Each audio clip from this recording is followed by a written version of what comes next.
Good evening. I hereby call to order the action session of the Board of School Commissioners for Thursday, December 17th. Would you please stand and join me in reciting the Pledge of Allegiance?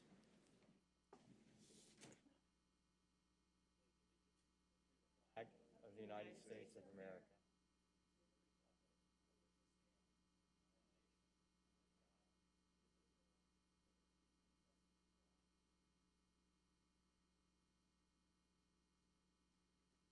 Thank you all. Good evening. I'll note tonight we are still operating under the Public Health Emergency Meeting Guidelines pursuant to Governor Holcomb's executive orders and corresponding guidance from the Indiana Public Access Counselor.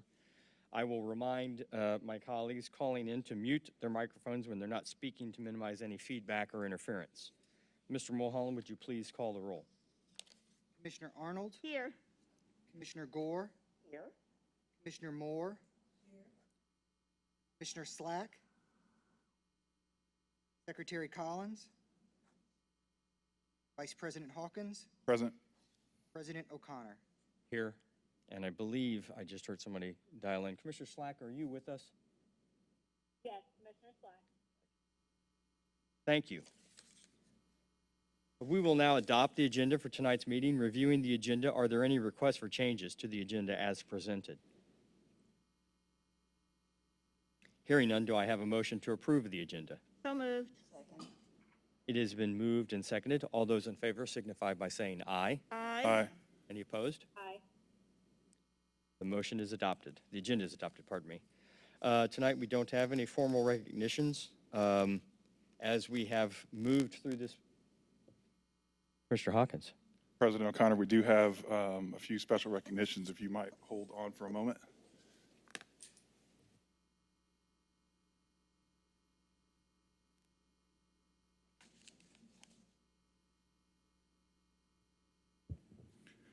Can you hear me?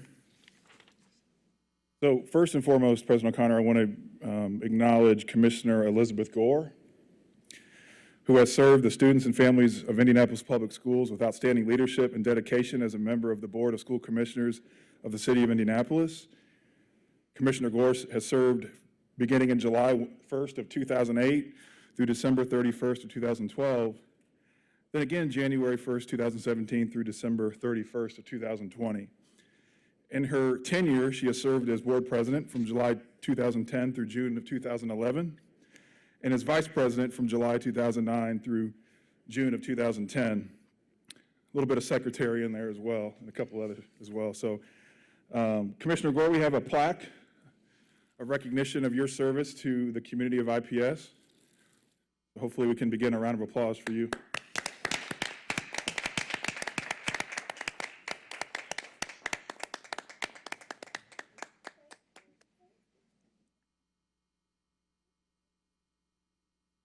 And President O'Connor. Be careful. This is interesting kind of perspective right here. Okay. So same thing here, just acknowledging, your service to the students and families of IPS as well and your dedication. Your tenure began August 27th of 2015 through December 31st of 2020. And in your role, you've been vice president from January of 2017 to December of 2017, and then president from 2018 through December of 2020. In recognition of your service, on behalf of the board and on behalf of administration and the IPS family, we'd like to present you I think something you're quite familiar with, the gavel. Beautiful. Yeah.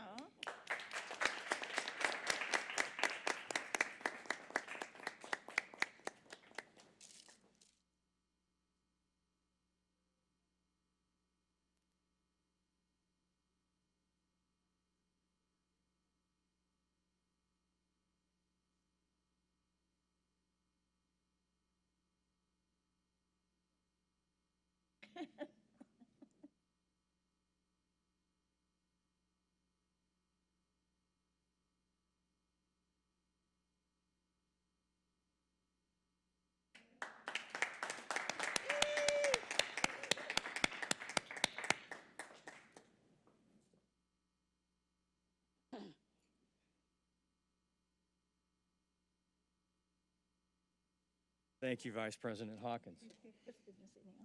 Apparently there were special recognitions nobody told me about. I have two gavels now, I'll be confused. The other point, as we have all the way through this pandemic, I want to thank our teachers, our support staff, all of our administrative staff, our families, and particularly our kids, who I think have shown incredible resilience. We know it's tough, we know it's challenging, and we know, quite frankly, even though we can see the light at the end of the tunnel, that we have perhaps the most challenging months in front of us. So thank you. As we move into the holiday period, I would ask that each of us make good, sound decisions about how we spend the holidays, making sure that we are taking care of ourselves and others by the decisions we make. So thank you. Moving to commissioner comments, section 3, does any commissioner wish to offer opening comments? Commissioner Arnold. Thank you, President O'Connor. I wish to acknowledge the passing of former Commissioner Dr. Michael Brown. Dr. Brown served as a commissioner for several years representing District 5. He was a well-respected and visible board member at his district schools, especially at Northwest High School, where he greeted students most mornings as they entered the building. I will remember Commissioner Brown for wearing his Santa hat to every December board meeting, for his love of Garrett's Chicago popcorn because he encouraged me to bring him some whenever I traveled there, and for his love and support of his children, grandchildren, and all his IPS children. I encourage my fellow commissioners to join me in sending condolences and prayers to his family during this difficult time. Thank you, Commissioner Arnold. Do any other commissioners wish to offer opening comments this evening? I would just like to offer my prayers and condolences as well to Michael's family. I was vice president under Michael while he was a very nice person to work with. Thank you. Hearing no other comments, moving on to public comment. To minimize the risk of exposure for members of the public sharing the same microphone at the podium, we'll continue to receive public comment through our online portal. The public comment portal was activated on Monday, December 7th, and remained open until 4 p.m. today. There are no comments submitted via the online portal. Moving to the consent agenda in section 4, are there any questions or requests to remove an item from the consent agenda? Commissioner Gore? Talk a little closer to your mic. I just wanted some clarification on the general purchasing report. And it was just about the pathway support. And I didn't know, is that the last school that we voted in or program or? I will refer to Superintendent Johnson. Commissioner Gore, I'm taking a look, and I'm sorry, what was the item?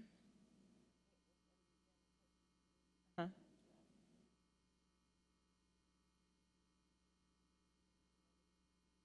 Sorry, can you give your Of 18. Asking about an item on the general purchasing agreement. Yes, thank you. I'm with you now. Yes, so this was a professional services agreement with MG Consulting. They're supporting the district through the grant that we received from JP Morgan Chase, the New Skills Ready Network, to look at the different pathways that we offer in our high school. So it'll support our post-secondary readiness team in that continued work at our college and career pathways. Thank you. Thank you. Any other questions regarding the consent agenda? Hearing none, do I have a motion to approve the consent agenda as presented? So moved. Second. It has been moved and seconded. Any comments? Hearing none, all those in favor signify by, oh, we have to do a roll call, sorry. We will have to do a roll call vote for the electronic purposes, so I would ask Mr. Mulholland to call the roll. Commissioner Arnold, Yes. Commissioner Gore, Yes. Commissioner Moore, Commissioner Slack, yes, Secretary Collins, Vice President Hawkins, Yes. President O'Connor. Yes. Motion carries by a vote of 6-0. Thank you. Moving to Section 5, Board Reports. We have one item for action, which is an update from our December Finance Committee meeting on December 2nd. Mr. Young, Mr. Weston Young, could you provide a brief update from the Finance Committee? Yes, thank you, Commissioner O'Connor. On December 2nd, we held a Finance Committee meeting. We had desired outcomes of developing an understanding of our long-term cash flow planning, the considerations and assumptions, and then also reviewing the enrollment trends and provide feedback on future funding projections. One of the outcomes, reviewing the debt issuance results and future debt issuance plans, was deferred to a future meeting. Our legislative lead, Ahmed Young, provided an update on IPS's hopes and desires, how we're planning to address the legislative session opening up here in the early 2021. We also had Policy Analytics provide an update and a briefing on our tax base analysis related to our property tax funding, and then also a cash flow analysis for our education, operations, COVID, and referendum funds. And then we also had Patrick Harrell join us from the conversation that he had with you last month during the November. He presented the enrollment trends, but we dug a little deeper with the Finance Committee and also took some feedback and how to convey this and share this with the public. So that's our summary for the meeting. Commissioner Hawkins, any additional highlights you'd like to provide from? President O'Connor, I am not on the Finance Committee. Okay. I defer to Have I mentally checked out that much? I defer to Commissioner Moore and Commissioner Slack.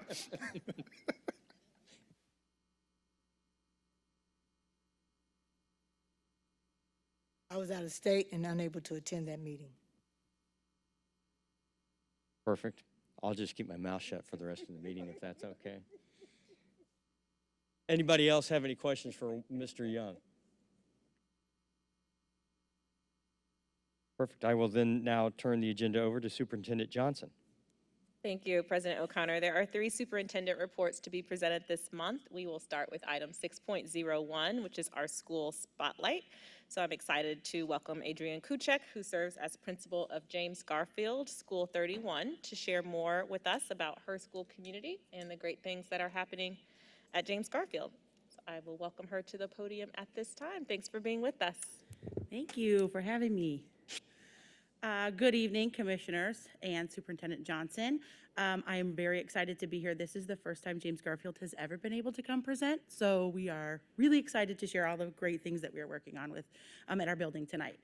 So I'm going to start off with just a little bit about who we are, and then we'll move on through that. James Garfield is a K-8 neighborhood school on the southeast side of Indianapolis, just north of Garfield Park in Bates-Hendricks. Can you hear?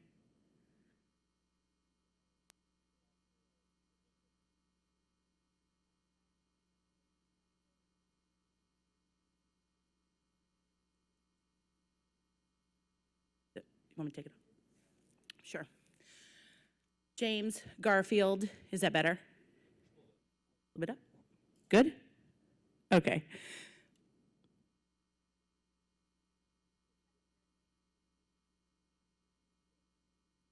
So we are a K-8 neighborhood school on the southeast side of Indianapolis, just north of Garfield Park, in the Bates-Hendricks neighborhood. We take being a neighborhood school very seriously.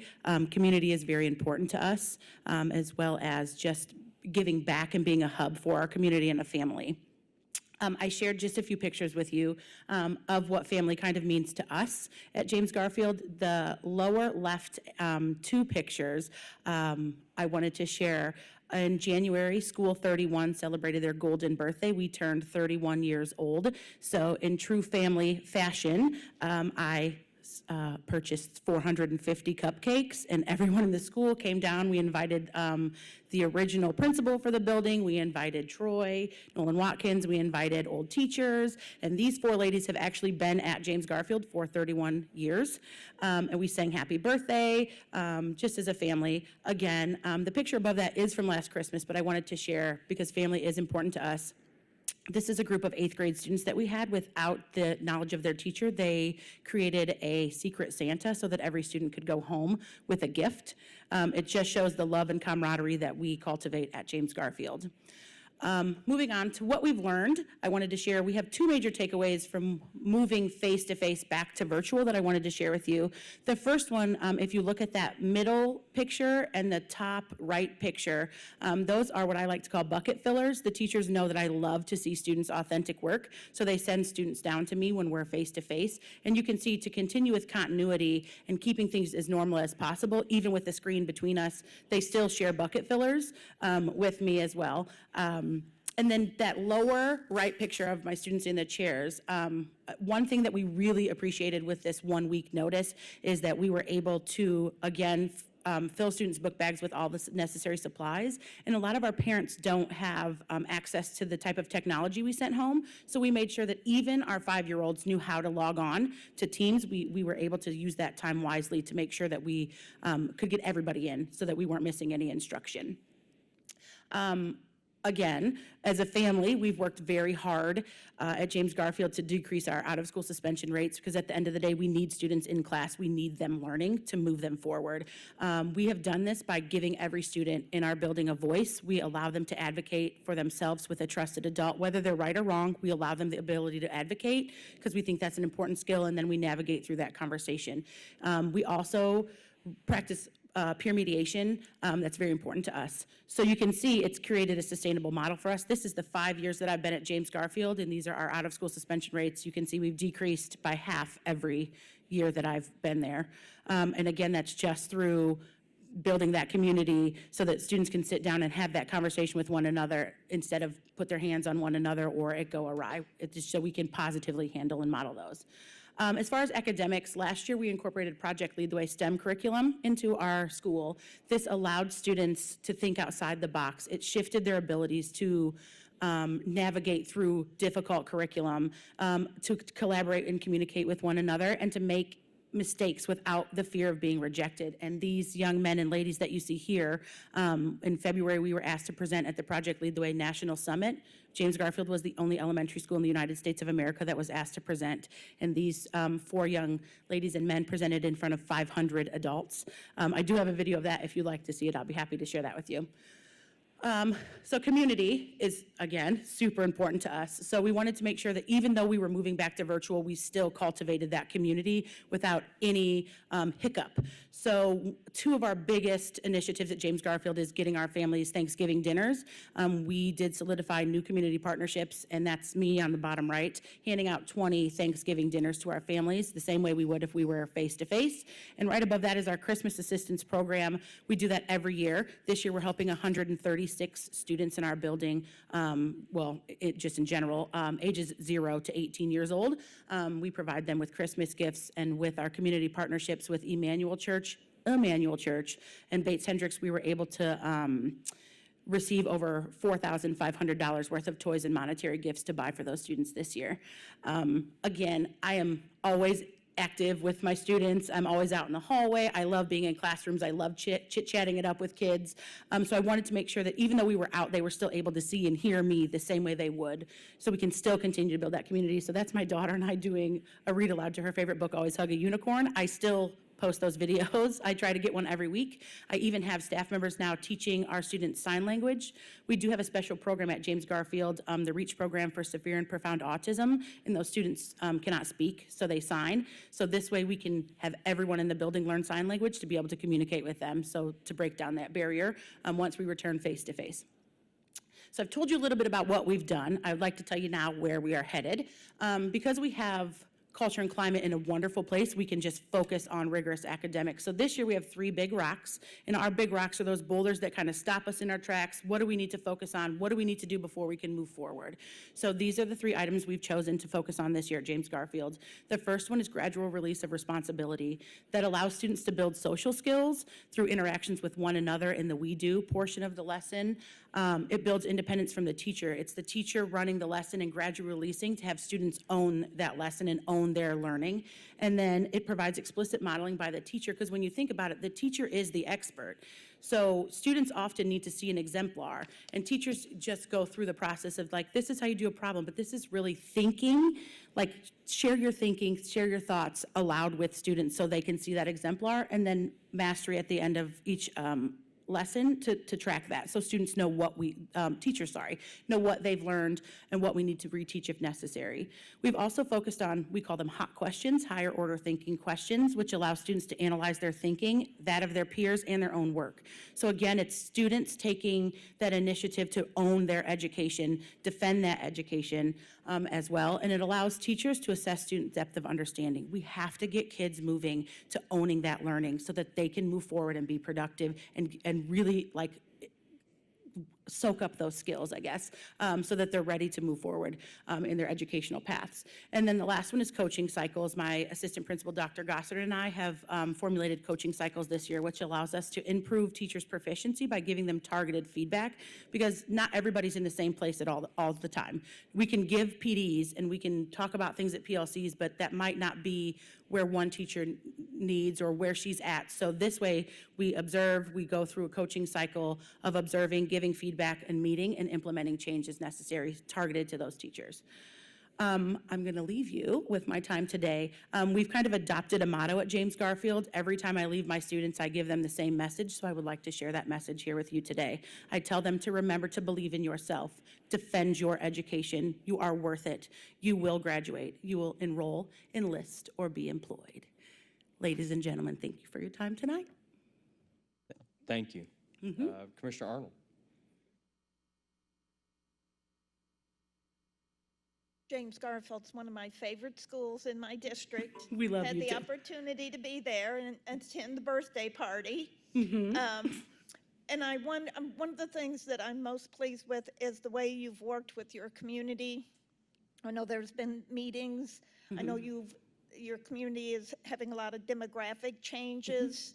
And I wonder if you could share the story of the playground Sure. and how that, because I think that's a great indication of how you as the leader have really embraced the community and looking at how can you serve all the children in your community. Sure. So last school year, Bates Hendricks is a very gentrified area. The renters are being pushed out, and younger millennials are moving in that do not have children, so we've kind of taken a hit in enrollment. So sitting down talking with my social worker at the time, we thought, what can we do? What do we need to do? We need to hear from these people without kids, and we need to find out why people are not choosing James Garfield. So we opened our doors and invited everyone in the community in, with the help of our community partners spreading the word as well. And we just asked them, point blank, we asked them, why not us? What do you need? We're here to grow your neighbors. We're here to give back. And after that community forum, I got an email from a new neighbor who said they had just moved into town, a couple months before, and they don't know any of their neighbors, and they know it's not my job to make people meet, but they were wondering if I would unlock the playground because it had been locked every night and every weekend for over a decade. And I thought, boy, what an easy, why didn't I ever think of that, right? This is a way to get our community in here, because I firmly believe that James Garfield is a hub. We need to give back as much as we get from them. It's not a one-way street. So I unlocked the playground doors, and immediately, all over the Bates Hendricks Facebook page were all these people with these really young kids, we're at James Garfield playing, come on down, bring your dog, we can play fetch. I mean, it was just a really wonderful and really simple thing to change, and we still keep the playground unlocked for them. Thank you. You're welcome.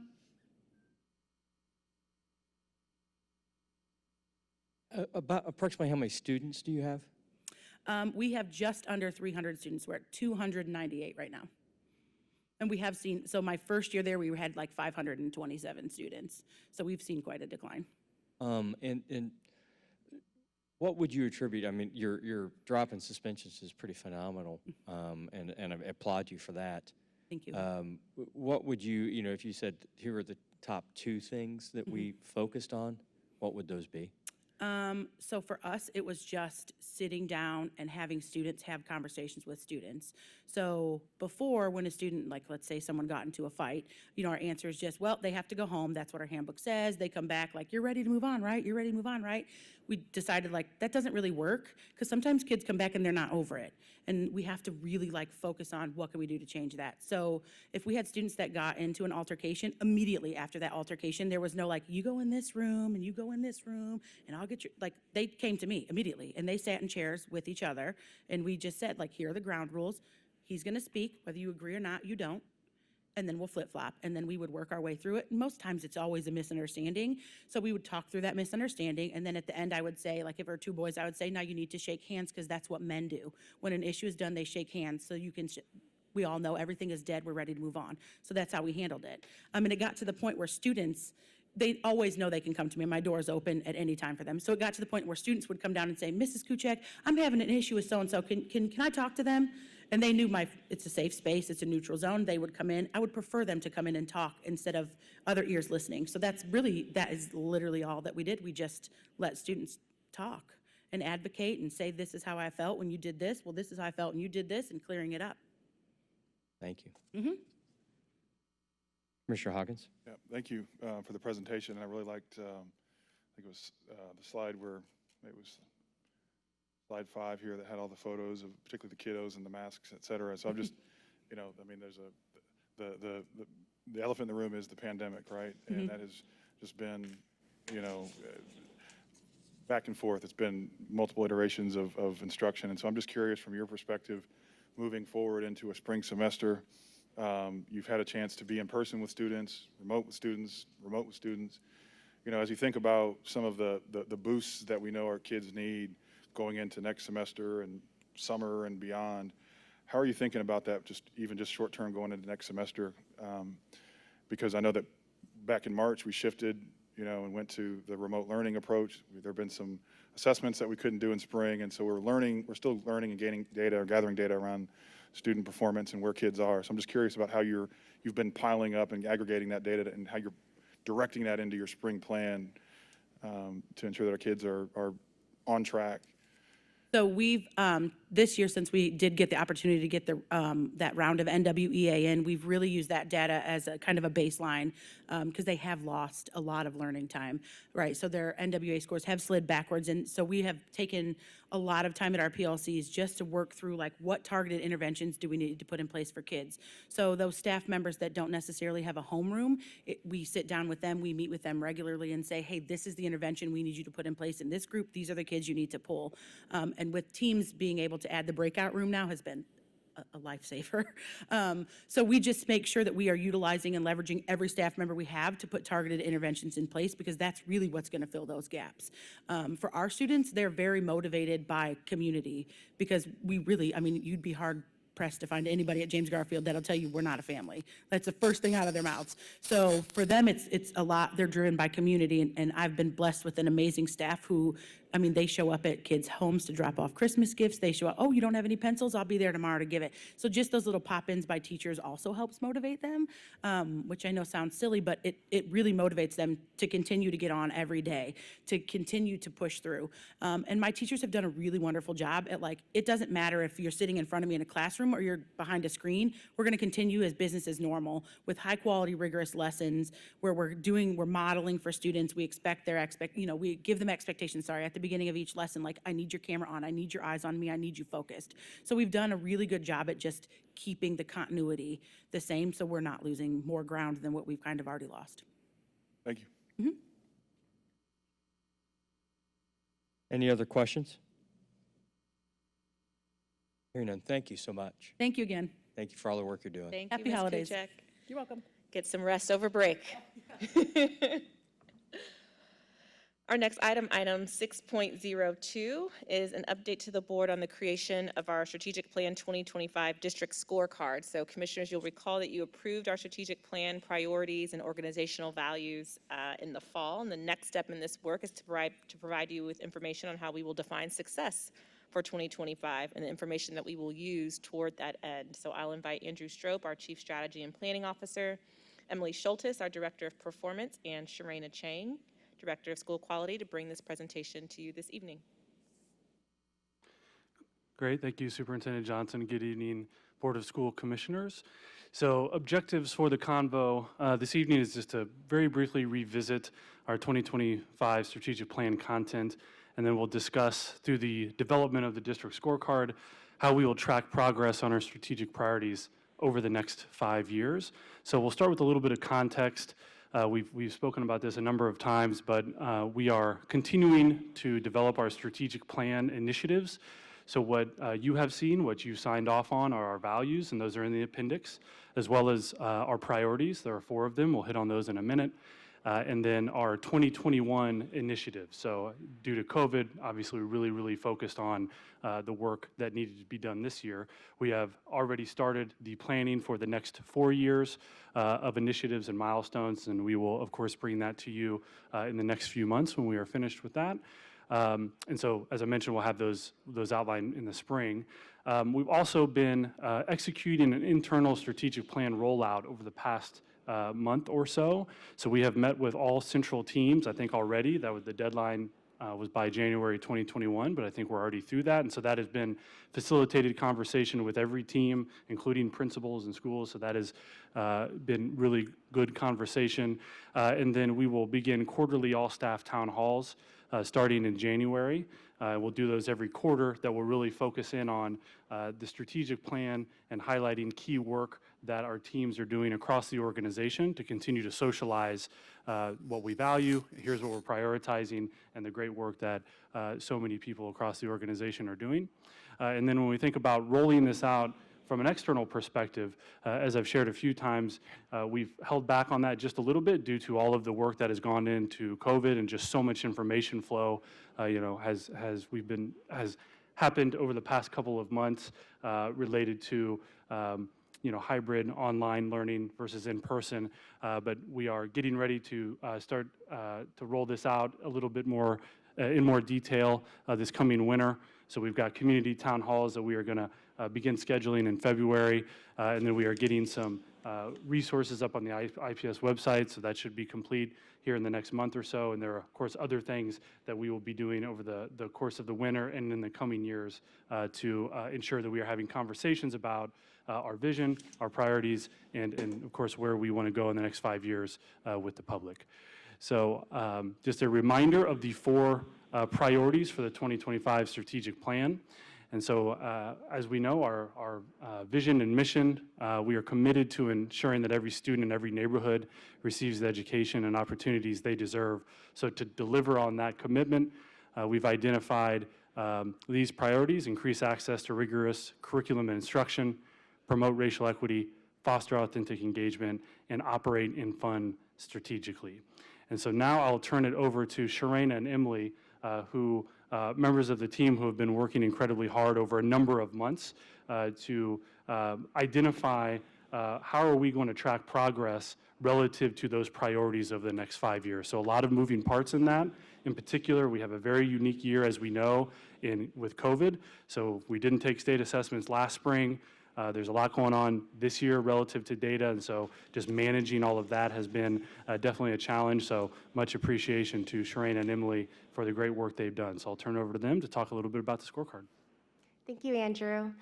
Good evening, Board of Commissioners and Superintendent Johnson. So as Andrew shared, we've defined our strategic plan, and in developing that, we knew that we wanted to create a tool that would show us how we were living up to those priorities that we outlined in our plan. And so we designed our scorecard to do the following 4 things. 1, we knew we wanted a tool that showed our general public how we were progress monitoring towards our key commitments and strategic priorities within that plan.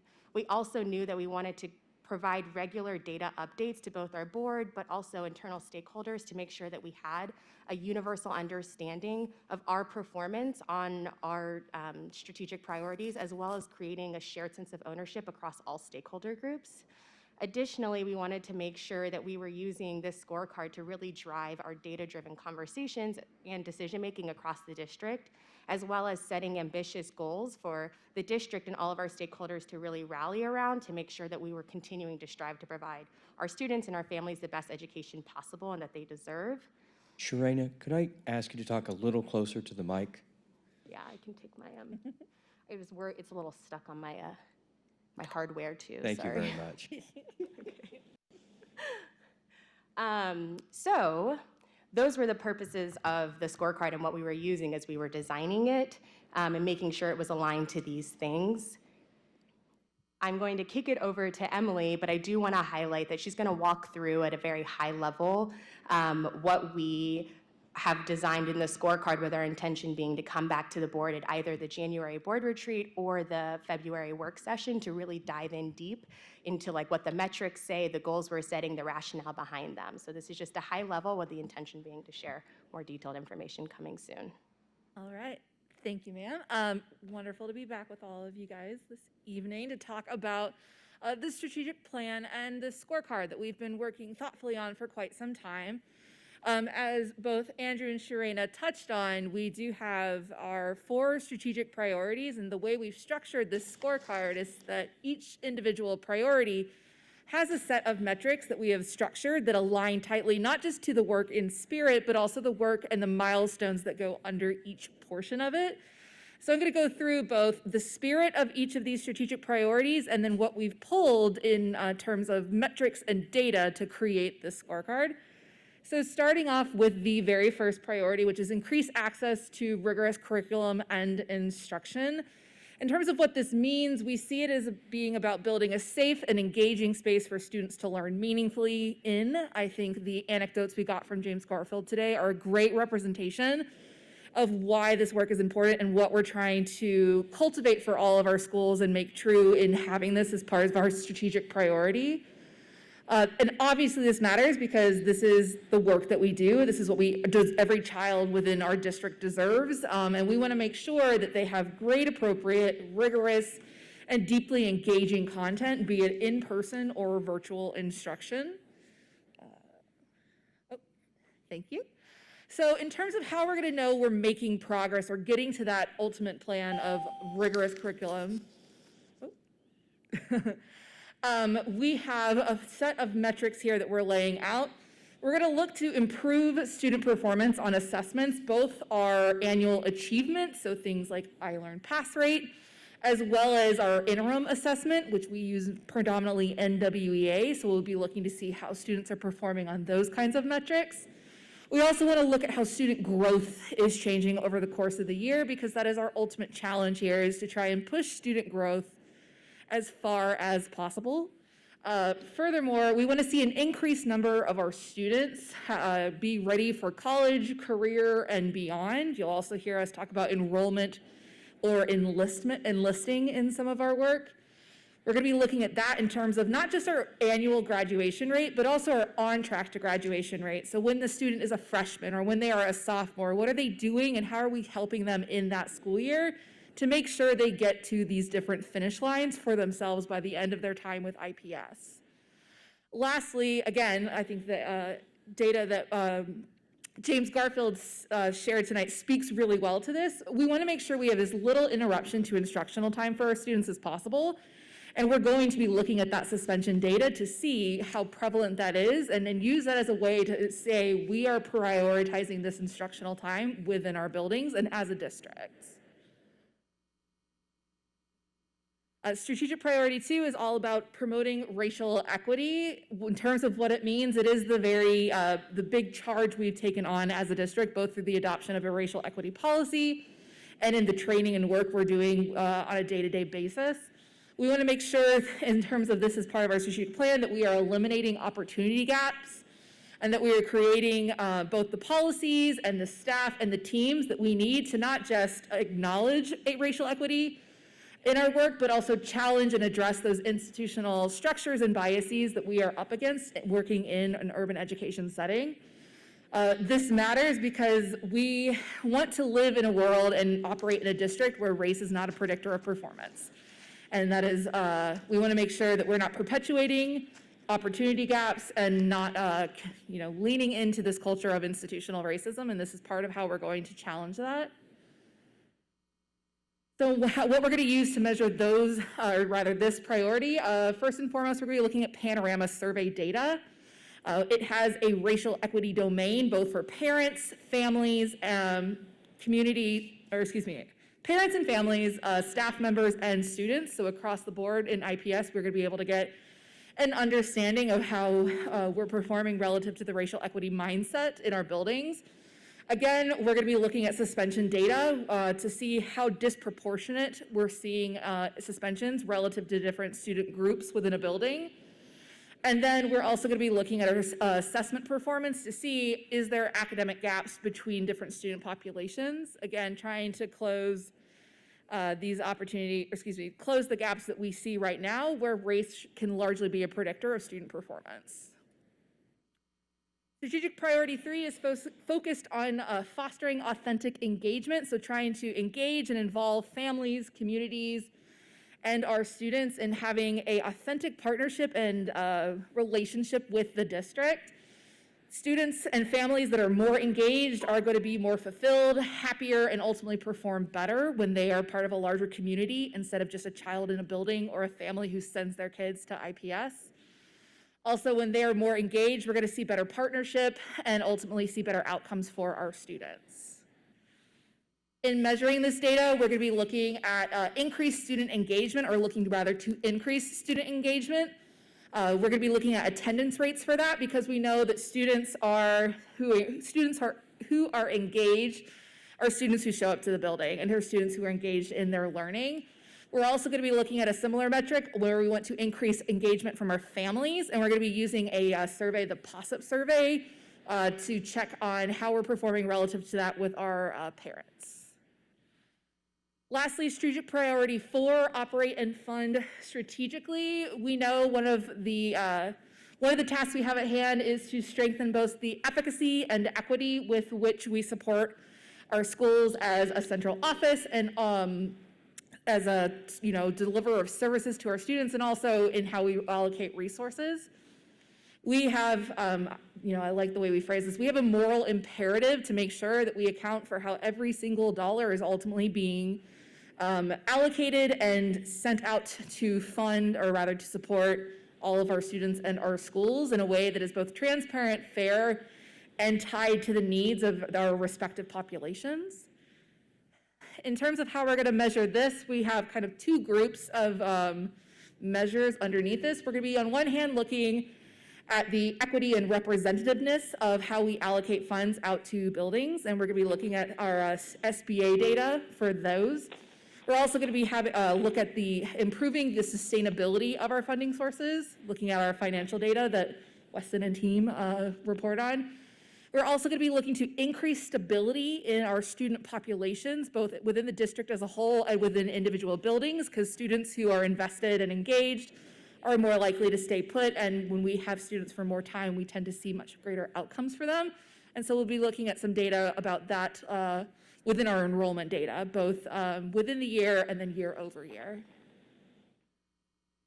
So to kind of bring it all together, what you see here is the full universe of metrics that are going to live on this scorecard.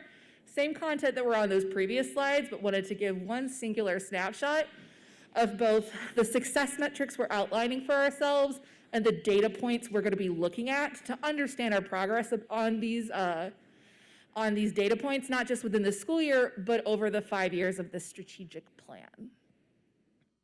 So now we'll transition to understanding how the scorecard fits into other systems that are already in place in the district. So you guys might recall we came, I think, last summer and walked through, updates that we had to the school improvement plan and the school goals within that plan, the school accountability metrics that we had rolled out. That was a part of our principal evaluations and had replaced the 6-5-10 system that we had before. And then, as always, our state and federal report cards that were held accountable to by those entities. And so in creating this scorecard, we wanted to create something that was in alignment to these systems that we already had, but just pulled us out and set district-wide goals on comparable metrics that we had within those systems, just to make sure that we are continuing to align on the conditions that we're setting for our schools to be successful. This is not a new accountability system for our schools, principals, and staff. We already have those in place. It's just a way to zoom out and look at the way that we're holding our district accountable on those things overall as well. So this is just a visual representation of what that looks like. And so you can see the district scorecard at the top, and then it is in a direct alignment with the existing systems that we have in place. So an example of this could be in the district scorecard, we'll look at our performance on the iLearn assessment. And that also is a part of those existing systems. It's a part of the school goals that we have. It's a part of the school accountability metrics. And so we've set those goals in the district scorecard, and we'll make sure that we work with our schools to set goals that feed into that to our district goal to make sure that we're all working together collectively to achieve that. And then we'll review our outcomes. And then once we receive our outcomes, go through the process of progress monitoring and reviewing the information, and then starting the cycle over again over each year. So our intention is to continue to have the scorecard be a part of our conversation with alignment to the strategic plan.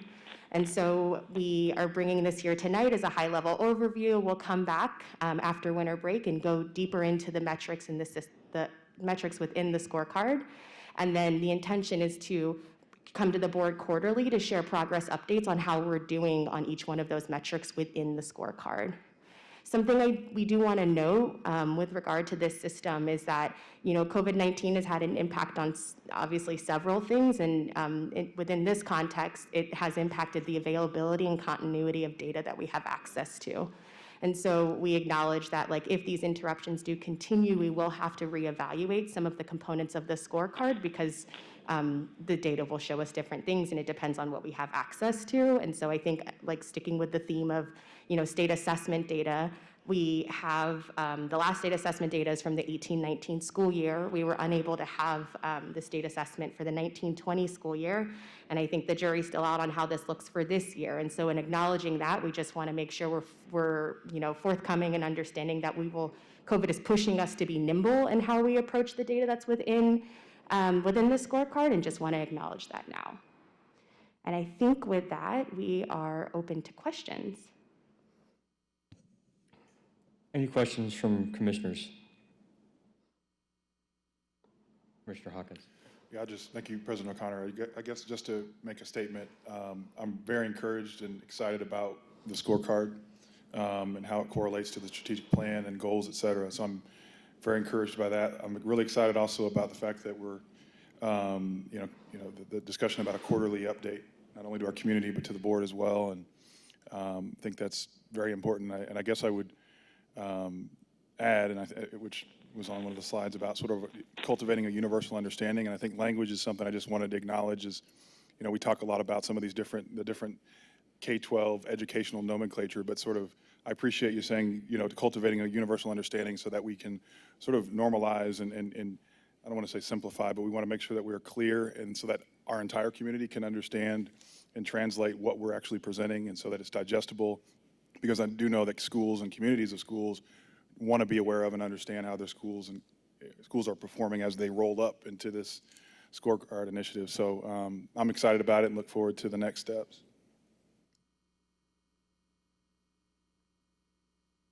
Commissioner Moore. Is your mic on? Thank you. Okay, I want to ditto everything this gentleman just said, and I appreciate the presentation. But can I get you to answer a question? I probably shouldn't ask this, but it was on page, when you were talking about rigorous, let me see what page. Okay, can you go to page number, yes. Now go, what page is it? There's no page numbers on my page. Slide 7. Right, and but on here it talks about, you said reduce interruption to instructional time.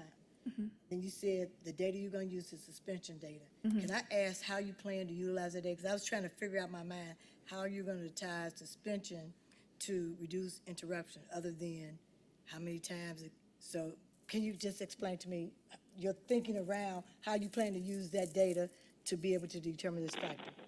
So I think suspension data is what we're looking to use for two reasons. One, if a child is suspended, they're not in the classroom, and so there is just a true loss of time in terms of children being in front of a teacher and accessing that curriculum.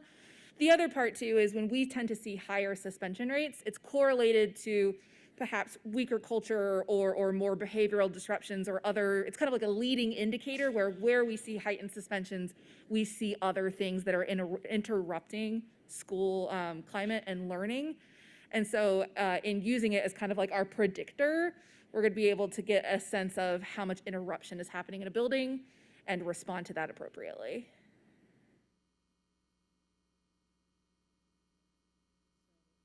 The suspension data going downward, you make the assumption that there's less interruptions and not, that's not what I was saying. That is right, though. You're on the right track with your thinking. If we looked at, you take Principal Kuchek's data and the way that her suspensions move when she presented, that means she has presumably more students who are spending more time in class, which means they have an opportunity to learn more because they're actually there to do so.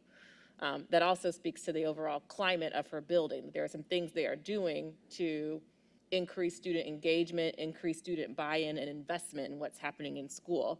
And so if we are doing the right thing and we're using instruction in an engaging way and we're putting, engaging curriculum in front of students, then our theory is they will be more engaged and more invested in school, less likely to act out, less likely to face suspensions.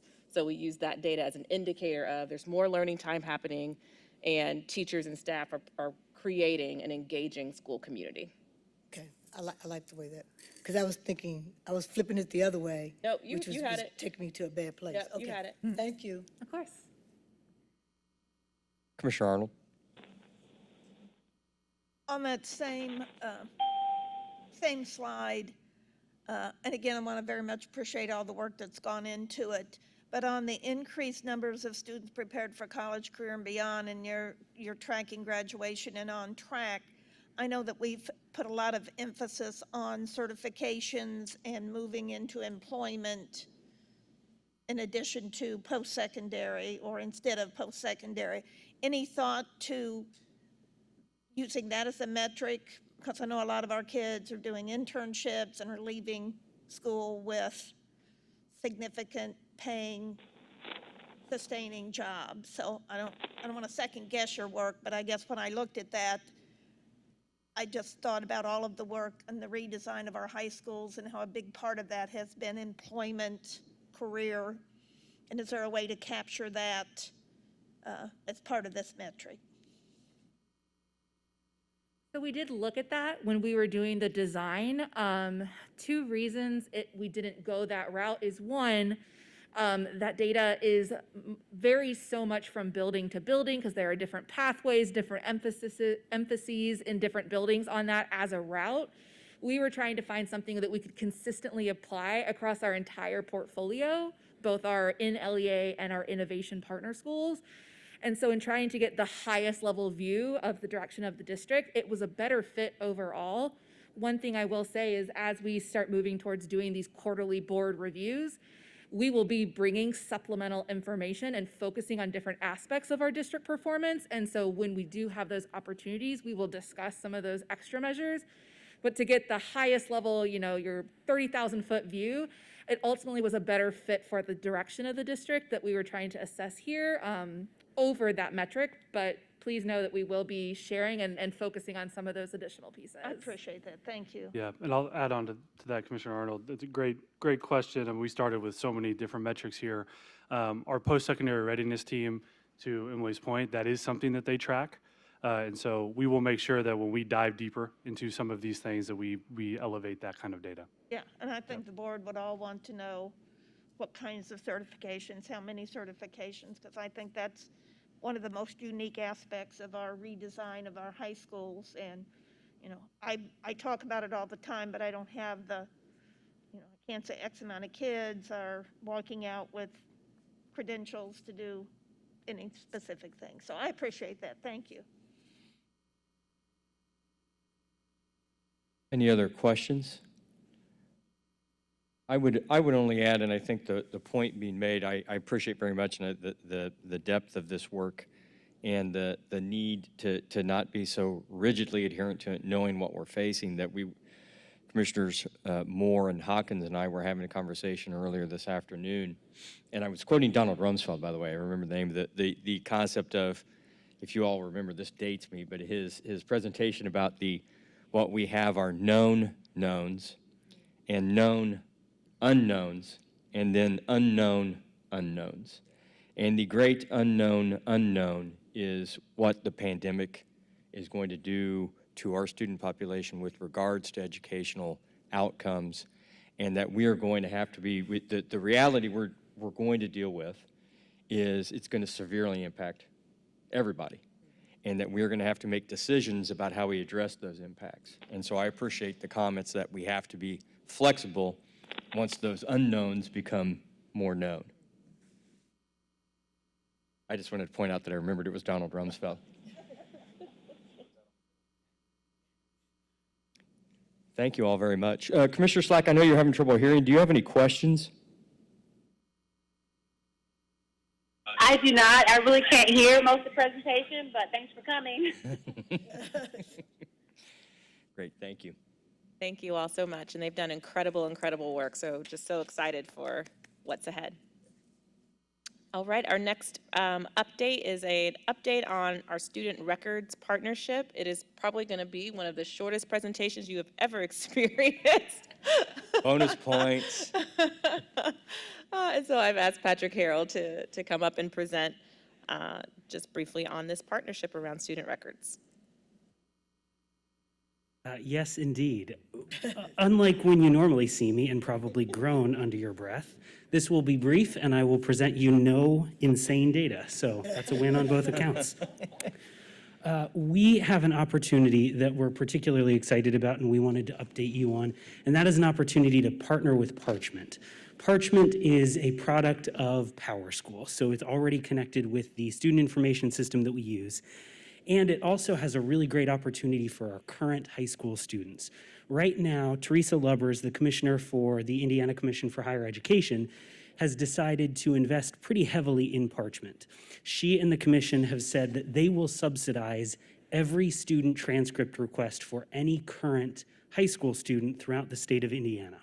So anytime that they need to send their transcript to a college or university, that is free of charge because of the Indiana Commission for Higher Education, as long as the school system has signed up to use Parchment. That is not our reality right now, so our current high school students are missing out on that opportunity. So as we learned about that opportunity and decided that we wanted to explore that, we started to look more deeply into what Parchment has as an opportunity for the district. And so that's what I want to talk about today. Parchment is an opportunity for us to move towards digital records. Typically, if we were to move towards digital records, because we are a very long-standing school system, that would be millions and millions of dollars of investments to digitize all of our historic records. Parchment creates an opportunity to do that over time without any cost to the district. Now, it doesn't mean that we instantly have digital records, but it does mean that we start to move in that direction right away. We are able to take all of the records from eSchool, when that was our student information system, and PowerSchool, and upload those to Parchment, so that when a student comes to us and requests a record, there is an automatic matching, and all a staff member has to do is check that it's the right transcript, and it'll automatically be sent to a student. So that it makes it faster and more convenient for staff and for students and alums. Parchment, to do that, charges a $3.75 fee to the student. That is actually lower than the current fee that IPS on average charges. We typically charge $5 for alumni to request their transcripts. Now, the only downside with that is Parchment gets that money, and a lot of our high schools have used those dollars to subsidize things like the purchase of gowns for graduating students who can't afford that. So we want to make sure that we keep that revenue stream for high schools so that they can continue to offer that service. And as we were doing this research, we realized education verifications that employers often come to us and request, we have never charged for. The industry average is charging $20 to the employer for that cost. And so what we want to do is we want to introduce charging that $20 fee. We would get only $8 of that, so $12 of that would go to Parchment for the service that they're offering. Since we get more education verification requests than transcripts, that would actually increase the total revenue that we would bring in, and we could continue to send that to schools for them to use to subsidize things like the gowns. So not only are we replacing that revenue stream, we're actually going to be able to increase it. In addition, the other benefit of Parchment is if a record is not already digitized, we have a unified system where we can scan and upload that record so that whether that record is physically at Crispus Attucks and Mr. McLean, the registrar there, is the one who scans and uploads it, or that's located centrally because it's at one of our closed high schools, anyone can do that centrally. And then forever into the future, that record is now digitized, and the next time that person requests the transcript, it'll automatically be connected. So overall, this will result in fewer costs for students, increased revenue for the district, and a move towards digitization. And so we're really excited about all of this, to say nothing about the fact that our current high school students will now have access to this free opportunity. So I wanted to give you the updates on that. If you have any questions, I'll be open to those. Commissioner Gore. However, I was reading over this. Would this now cause a person who's graduated to be able to go out online, or would they still have to check with IPS to get there? Say it again, would it cause them to do what? Beg pardon? Would they be able to go out online and get their information themselves through Parchment, or would they still need to call down here to IPS to have someone get their transcript for them? Yeah, they would use the online platform through Parchment, and that request would come to us collectively, whether that's the school from which they graduated or the central records team, and any one of those people would be able to fulfill the request. If the transcript is already digitized, it would instantly be connected, so they would get faster service. So everyone would go through a single online platform. They would pay their $20 online, and we would get the $8 of that. So the $20 would be paid by an employer who wants to confirm that someone that they are planning to hire did in fact graduate high school from IPS. So a student would never pay the $20. That would always be Anthem, Blue Cross, Blue Shield before they hired someone. The student, if they requested a transcript, would pay $3.75, and you're right, Commissioner, they would pay that online through the Parchment system.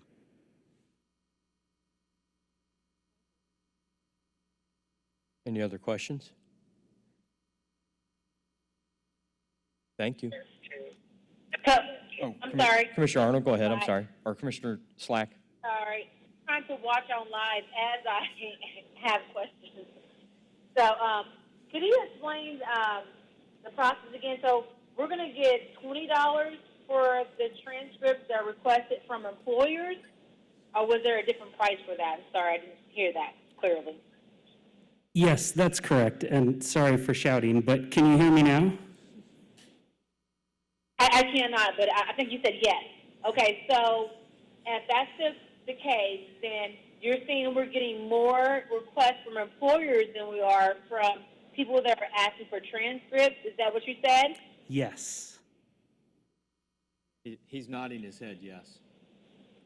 Okay, all right, so then it's best for us to go this route. Okay, I agree. Thank you. Thank you. Thank you. Thanks, Patrick. Moving right along, we have no items in unfinished business. There are 4 items this evening in new business. The first item, item 8.01, is the administration's request for approval of amendments to architect and engineer agreements. This approval will allow us to begin some additional work related to our capital referendum projects, and I'll invite Scott Martin, our Chief Operations Officer, to share more. Yep. Good evening. Want to make sure everybody can hear me. Okay? Okay. All right. So first I wanted to start with a overview of of the original $52 million bond referendum that the community so graciously gave us in 2018. So I'll just give you a brief overview of where we've been, where we're at on that list before we go into tonight's ask. So at about half of our schools, we have done all of the safety upgrades for the classroom. Doors are hardware, fire alarms, and sprinklers. We've also done hardened exteriors at those same schools as part of Phase 1 schools. Every school, whether they're Phase 1 or Phase 2, has new digital radios that they are able to, it's a one-touch to our IPS Police Department. So those have been purchased and given to schools. We've done enhanced exterior lighting at those schools as well. We have not implemented the phone MPA. The phone MPA dollars actually are in Phase 2 bond sale, which will be coming up here over the next few months. We had a security vestibule at one school that is on hold at the moment. We've done some initial planning on that. And then we did some deferred maintenance items at a few schools, roofs and tuck pointing. So after all that work, we had about $5 million left in savings. And we were trying to determine where we should go with that, how we should spend it. So we've determined that there were key items that we could accomplish at every school, a Phase 2 school using Phase 1 dollars. So its work would occur prior to the sale of the Phase 2 bond sales. And so what we're asking tonight is that the design and the project management services be approved. These are the key items that we determined that we could do at all the rest of our schools, 26 schools, that would give all of them exterior hardening, window safety film, both on classrooms and exterior doors, and replacement of door hardware. If you recall from those conversations, the hardware that we've installed is a heavy-duty safety hardware where you can't put a wrench or something on the handle and break it off because it has thicker internal components that resist that. So these are the 26 schools that are left that are in Phase 2, but we will do this work using Phase 1 money. We've chosen Meticulous Design and Architecture. They're a local MBE firm that was heavily involved in the first, in Phase 1. And then we have Core Planning Strategies who would assist with the project management of that. They're a local WBE that's worked with the district for many years. So our recommendation is that we ask for approval to extend the contracts that we have currently with these two providers and move forward with Phase 2 work with Phase 1 dollars.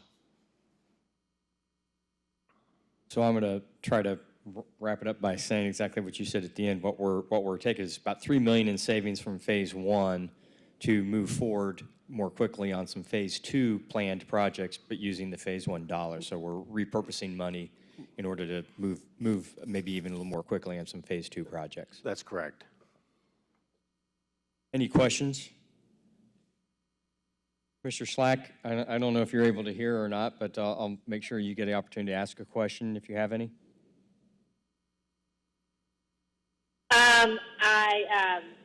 I was trying to follow along and I was unable to. So I'm just going to reserve my questions for right now until I hear the rest of it.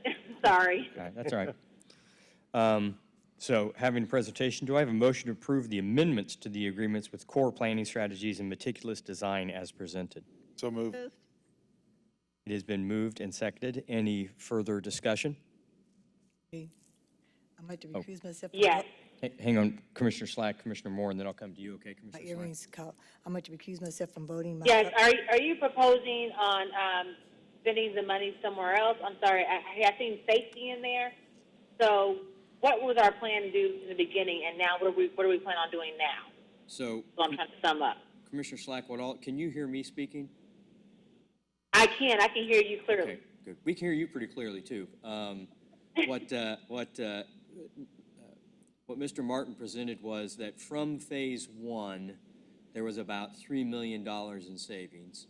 And there are some identified projects that was part of phase two that we have not sold bonds for, but that we can reallocate or push forward the money that was saved in phase one to some particular safety and hardening projects that were part of phase two, but we can expedite that work more quickly using money that was saved from phase one. And so this is a motion to allow us to move that money and extend some contracts with a couple of firms, one of them being an MBE firm that have been part of this already, but it's essentially moving forward on some work in a more, in a quicker pace than we would have waiting for phase two. Okay, and great. So then, what was the particular work that we were planning on doing? I think if you go to, if you can, I don't know if people can bring it up, but if you look at What slide is that? slide 4, slide 4, which is up on the screen now. Okay, I'm waiting for it to pop up on my live. I'm sorry. Yeah, sorry, we're on tape delay in case I use any bad words. Oh, You can tell. okay. Okay, I see now. Okay. Okay, all right, thank you for the question, guys. Commissioner Moore? Okay, first I want to say kudos to Scott for the $3 million savings. Kudos, good PM, good project management going on over there. But I have to recuse myself from voting because my firm does business with Meticulous. Any further questions? We have a motion and a second. Mr. Mulholland will call the roll. Commissioner Arnold, Yes. Commissioner Gore, Commissioner Moore marking you as recused, Commissioner Slack,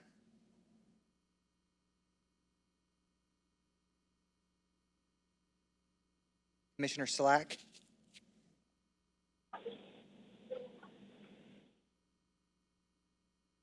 Commissioner Slack, we're voting, calling for a yay or nay from you. I'm sorry, I hear you now, yes. I'm so sorry. You're fine. Vice President Hawkins, Yes. President O'Connor. Yes. The motion carries by a vote of 5-0 with Commissioner Moore recused. Thank you. The next item, item 8.02, is the administration's request for the board's approval of our student-based allocation policy for the 21-22 school year. Weston Young, Chief Financial Officer, and Natalie Henderson, Chief School Officer, will make this presentation at this time. Thank you, Superintendent Johnson. Good evening, Commissioners. This is the follow-up conversation to our work session in October, where we talked about student-based allocation, our plans, our thoughts, ideas around the 2021 and 22 school year SBA allocation. I'm excited to share this presentation with my colleague, Chief Schools Officer, Dr. Natalie Henderson, and who will be sharing some of the vision behind some of the changes and recommendations. So we'll review again shortly the SBA rationale, which we've seen time and time again. We'll submit our proposed 21 and 22 SBA weights and formulas. This is seen in the resolution attached to this agenda item, and then continue to demonstrate the increases in equity through our SBA formula. So again, a rationale that SBA empowers school leadership to be more strategic with the resources. We've had a focus on equity, transparency, and flexibility the last 5 years while we've utilized this program.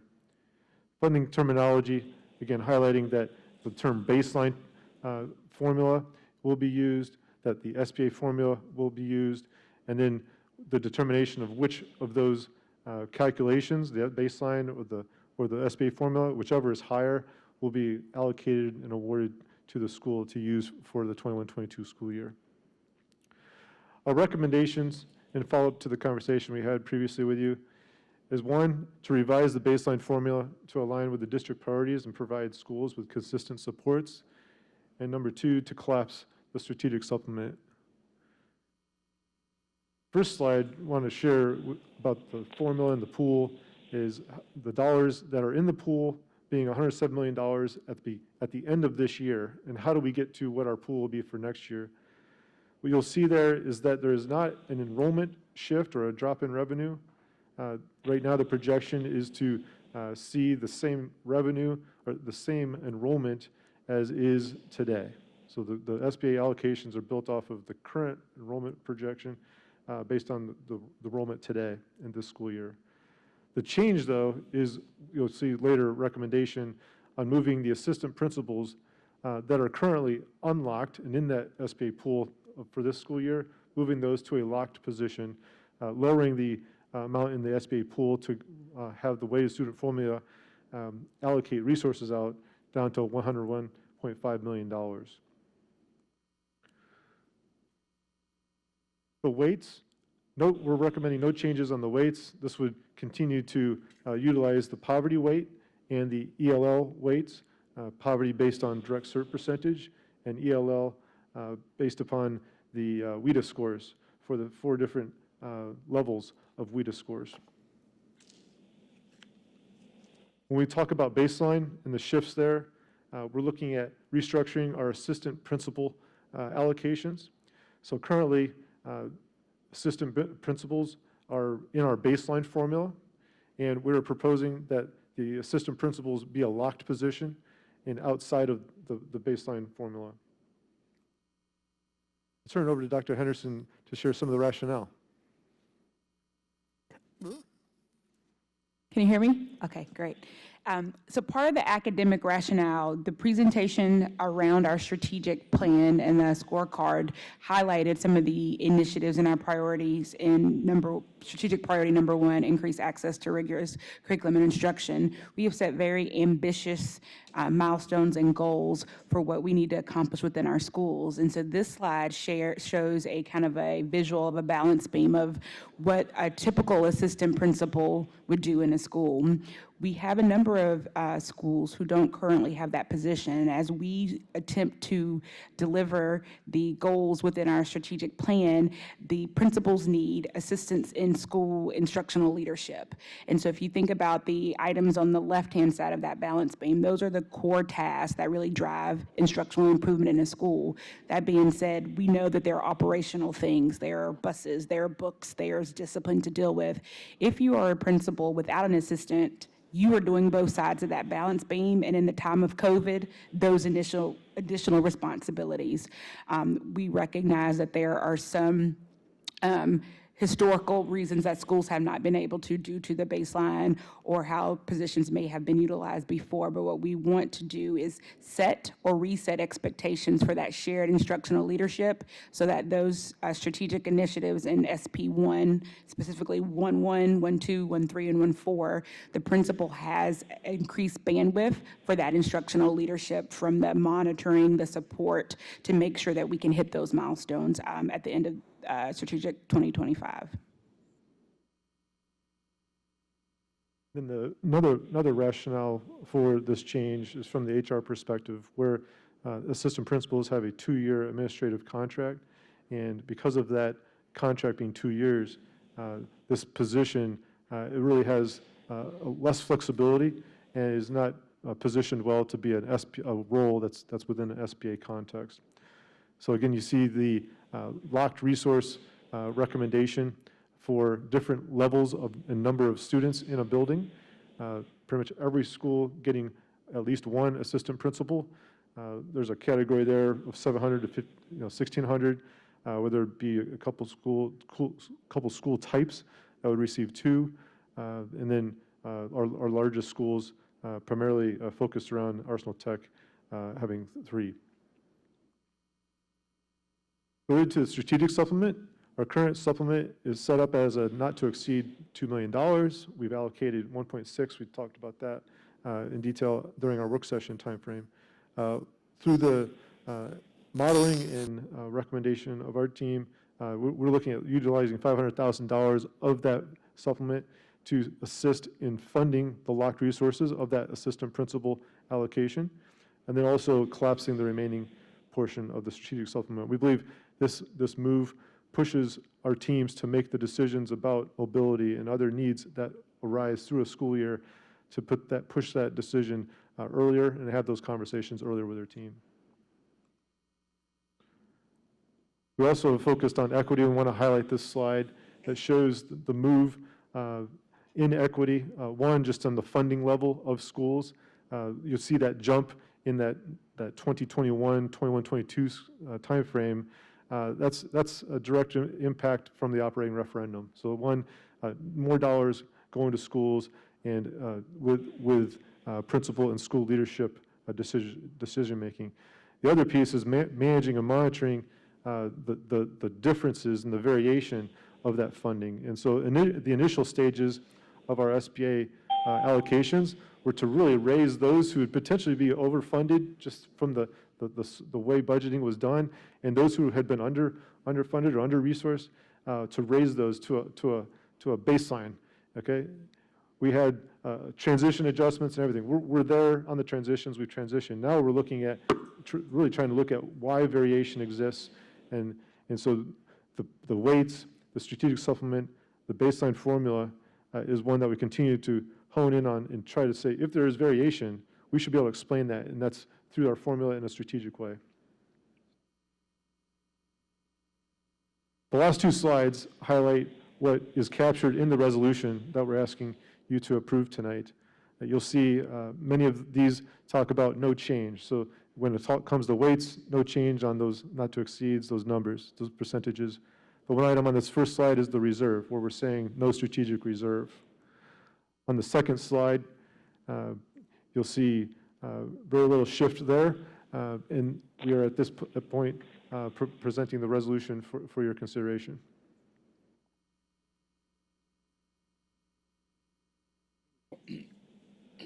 Any questions for Mr. Young? Commissioner Arnold, sorry, I don't know how I can miss you with those earrings. Okay, so bottom line, I'm going to make sure I understand. The change is that every school will have an assistant principal now as part of their locked-in allocation, and that was not the case. So the school before had to have, elementary had to have at least 400 students. Is that right? I think that's what I saw, 400 students to get. To receive dollars. Right. But that they could be may allocated to. still not select or choose to have an assistant principal. Okay. In the baseline. And so the locked-in dollars that all schools will get now will have to be used for an assistant, so they're locked in for that specific purpose. They will not necessarily receive the dollars. They will be provided an assistant principal. Okay. Okay. Thank you. Mr. Hawkins? Yeah, thank you, President O'Connor. My question is with regard to the strategic supplement. I know that we talked about how that was sort of related to the movement that we sometimes see between fall and spring, and back in the appendices, there's a couple of the schools that are noted that have benefited from that strategic supplement. So I'm just curious, unless the world is shifting, I guess the world has shifted in the last few months, but just thinking about what approaches we'll be implementing if it's not direct dollars that we're allocating to schools. How are we thinking about supporting those movements differently now? I'd probably leave it to the academic team on how the flexibilities exist, whether it be HR, collective bargaining considerations, or some of the academic structure they put in place right off the bat when the school year starts.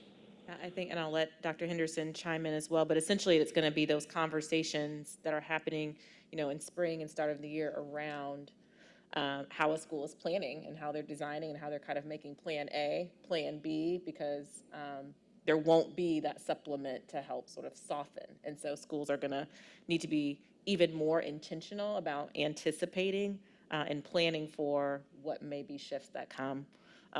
as a sort of response. I think the other thing on the front end, and we started to have some conversations around this as a team, if you know those numbers are generally very much dependent on enrollment, then what are the actions you're taking in your community to be sure folks know about your school and that you're really positioning yourself, as Principal Kuchik talked about, as a viable option for your community. So I think on both of those ends, principals are going to have to be a little more intentional about their work. Dr. Henderson, anything you'd add? In the early spring, as you mentioned, and so as we work with the executive directors of schools, as they go into budget conversations with their principals, having a more strategic thought on, is there another way that we can do this work beyond having a person? Have we completely leveraged our systems for support within our building? I mean, those are even happening now. An EDS reached out about a potential, vacancy that may be there. And I'm like asking questions around, could we collapse this class and split those kids up? Would that still allow for the students to still have the instruction by their grade level teacher? And the immediate response was, we did not think of that, right? And so we're still making sure that students are having an appropriate certified teacher in front of them, that they are not having, that we are not necessarily changing or doing anything different around HR, but just thinking about, are we using our resources that we do have within our human resources to better staff? And so that is something that the EDSs and I will work through with principals during the budget season. Normally, I think it's February. Is that right? Yes. February. Thank you. I appreciate that. I think just if I wanted to make sure that those that might read this or digest this don't see it as that experience is being taken away. What we're encouraging is a different way to look at it, to be creative and leverage the other resources that we have to meet the needs of students. So I appreciate that clarification. Commissioner Arnold? A follow-up, and looking at slides 27 and 28, is that what we're talking about, that schools will, in parentheses, will be losing this amount? Yes. And that's where you're talking about trying to find other ways to potentially not. So how is it decided that one school, how were the decisions made that some are flush and some have lost? How's that determined? Yeah, and slides 27 and 28 are less about the strategic supplement. So sort of set that aside. That was covered on slide 26. Those are schools who've received that supplement. Slides 27 and 28 are really as a result of the formula. So they are seeing a change either because their enrollment projection has changed, it's either gone up or gone down, or given the formula that we have for the allocation of those dollars, there's been a shift that's happened for that school. So that's what you see is happening, is just the way the formula is playing out. The new formula is impacting their allocation. Correct. Okay. Weston, I have one question, and I think it's fairly simple. On the 1 year out funding, so for school year 21-22, on your projections in both instances, you're slightly lower. And is that just a waiting to see what the state's going to do projection, or is that built around? Is there a specific slide? What is it? Is this 13? Slide 13? 13. Okay, sorry about that. 13. It's represented in a couple of other places, but 13 sort of is with a.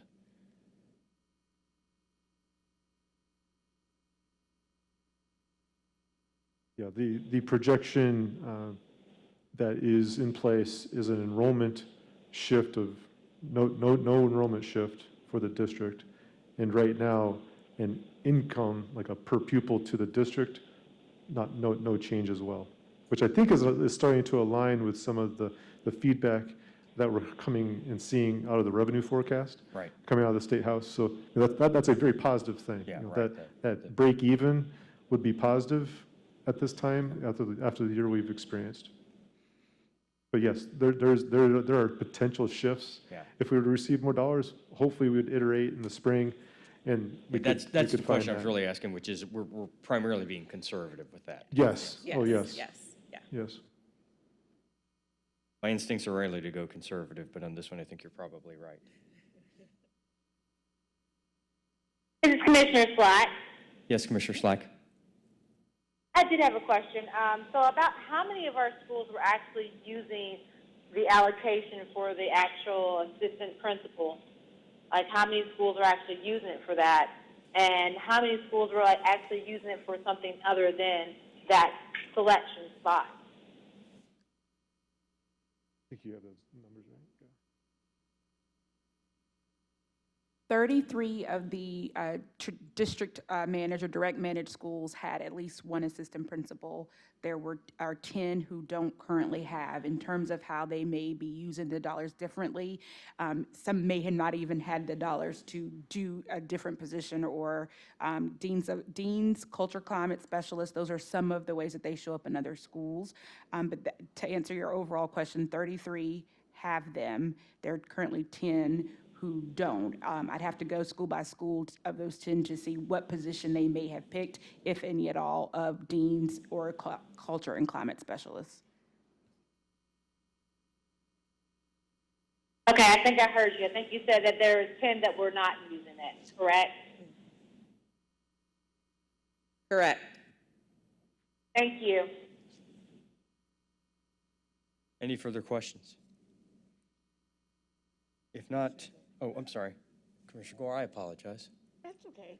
Just, I was looking at the slide 10, and I was just wondering, after listening to your other questions, if COVID is not a problem later on, would that alleviate some of the duties of the assistant principal, and then we could have to readjust again?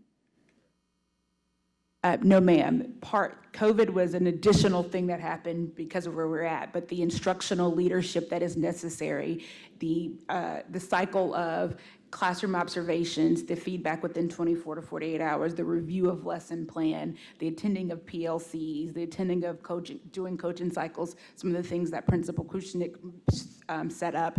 If you are the only person doing those things and you have COVID, that is a lot. The other thing is that schools have some instructional leadership teams, whether they are coaches or potentially department heads, and the amount of movement to transform to meet those goals that is needed, there needs to be a deeper capacity or bandwidth of the school instructional leadership team. So even if we are post-COVID and none of those responsibilities are needed, there's still that instructional load that a principal would need to have assistant principal support. So this will just be an ongoing, Yes, based ma'am. on locked funds, okay. Thank you. Any other questions? Do I have a motion to approve resolution number 7870, approving the student-based allocation model for school year 2021 and 2022 as presented? Second. Been moved and seconded. Any further discussion? Hearing none, Mr. Mulholland, will you call the roll?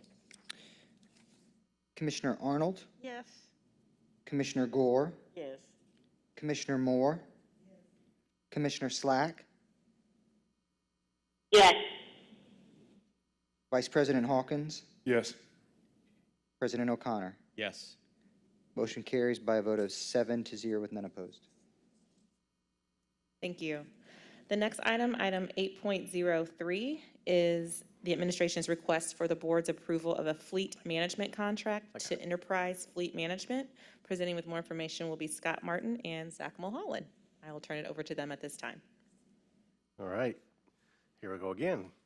Well, I'm sure you've seen our the pumpkin patrol out there, the orange vehicles that, you know, driving it through the city over the years, and we haven't replaced any for a very, very long time. So there's been a group that's been working on this within the district, including legal, finance, IPS police, operations, transportation, maintenance, a group of everybody that's been going through this. So Mr. Mulholland is going to walk through the recommendation for you. I'm going to drive from here, though, so. But Zach, if you'd like to. All right, great. Please. Thanks, Scott. So this is my first presentation as in my new position as Executive Director of Operations. And I did go back and count, and this is my 351st board meeting. since I've been with IPS. Not consecutive. I missed a work session in 2016, so not consecutive. And I thought I might do this from the podium for the first time, but I think I'll just do it from the seat if that's okay. And thanks for the setup, Scott. And so again, just kind of placing this in context, again, there was a group, working group that reviewed this as part of our larger efforts in terms of operational efficiency and being good stewards of taxpayer dollars. So you'll remember back in January, a long time ago, when we made the decision to transition to a new bus service provider. You may remember last year we made a transition to a managed print services agreement that looked at how we manage print services for the district. So this is sort of a continuation of those efforts and opportunities as we look as a district how we can best utilize our limited resources in the most effective way.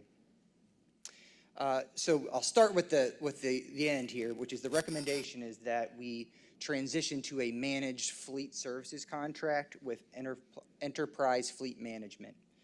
And so the advantage of doing this and the justification for the recommendation is, one, it allows us to begin the process of refreshing our district fleet without an initial significant capital outlay. As Scott indicated, it's been a considerable time since we've invested in and refreshed the IPS fleet. And so like anything, vehicles are like buildings. You can put off maintenance and defer that until you can't. And so I think we're at the critical point as a district where it's time to consider how we invest in and make that a sustainable system going forward. So again, the managed fleet model will allow us to do that, again, without a significant capital outlay up front.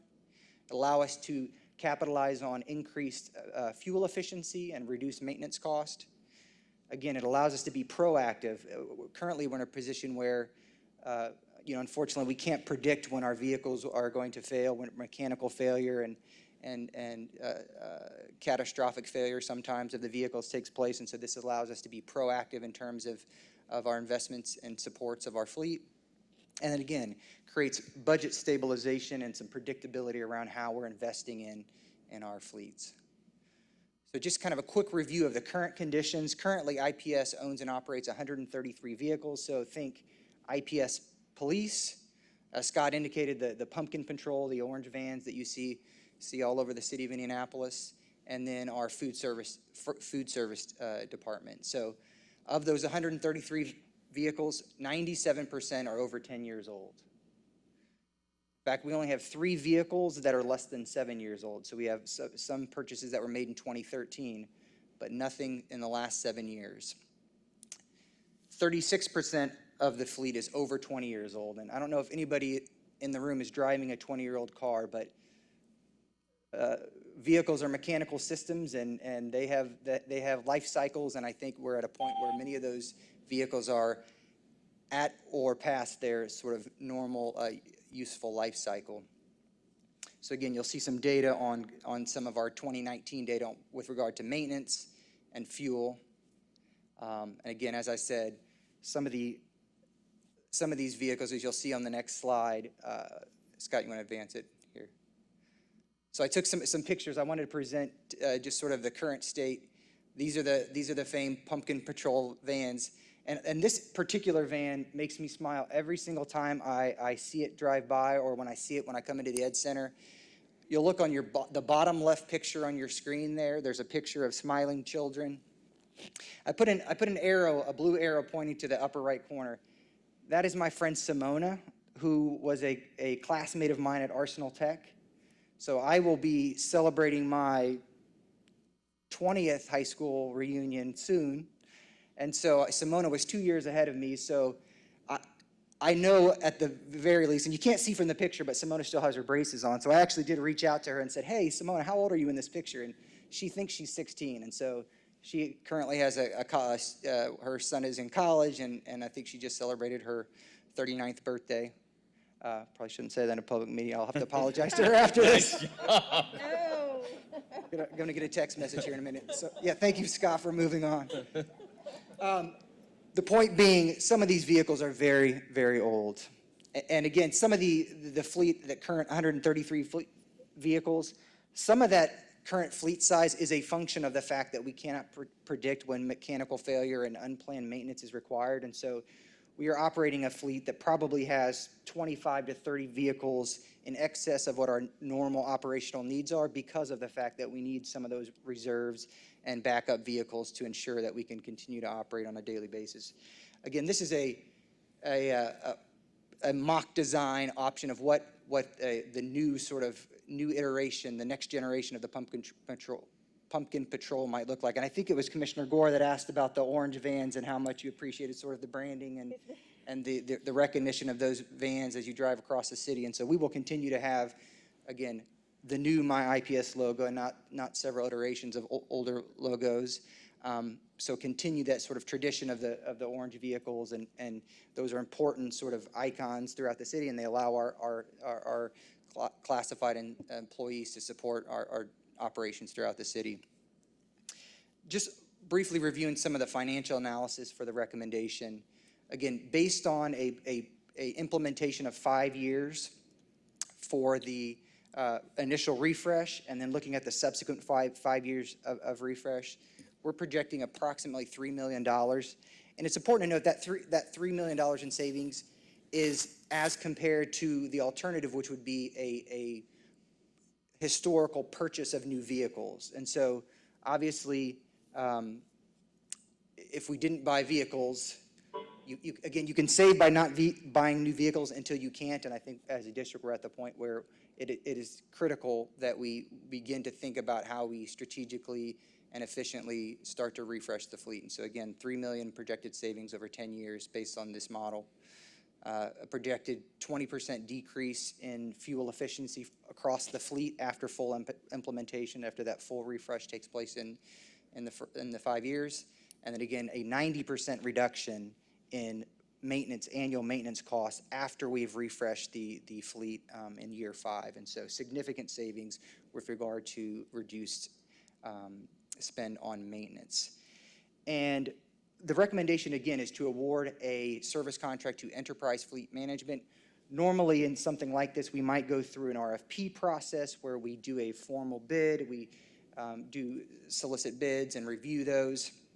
We did not go through that for this process and wanted to present sort of what this sort of unique situation is. So Sourcewell is a national government agency that sort of does these on behalf of government agencies, and so they did a rigorous nationwide RFP process for fleet management services, and as a part of that, distributed those materials out to 70 vendors, established a criteria and evaluation process.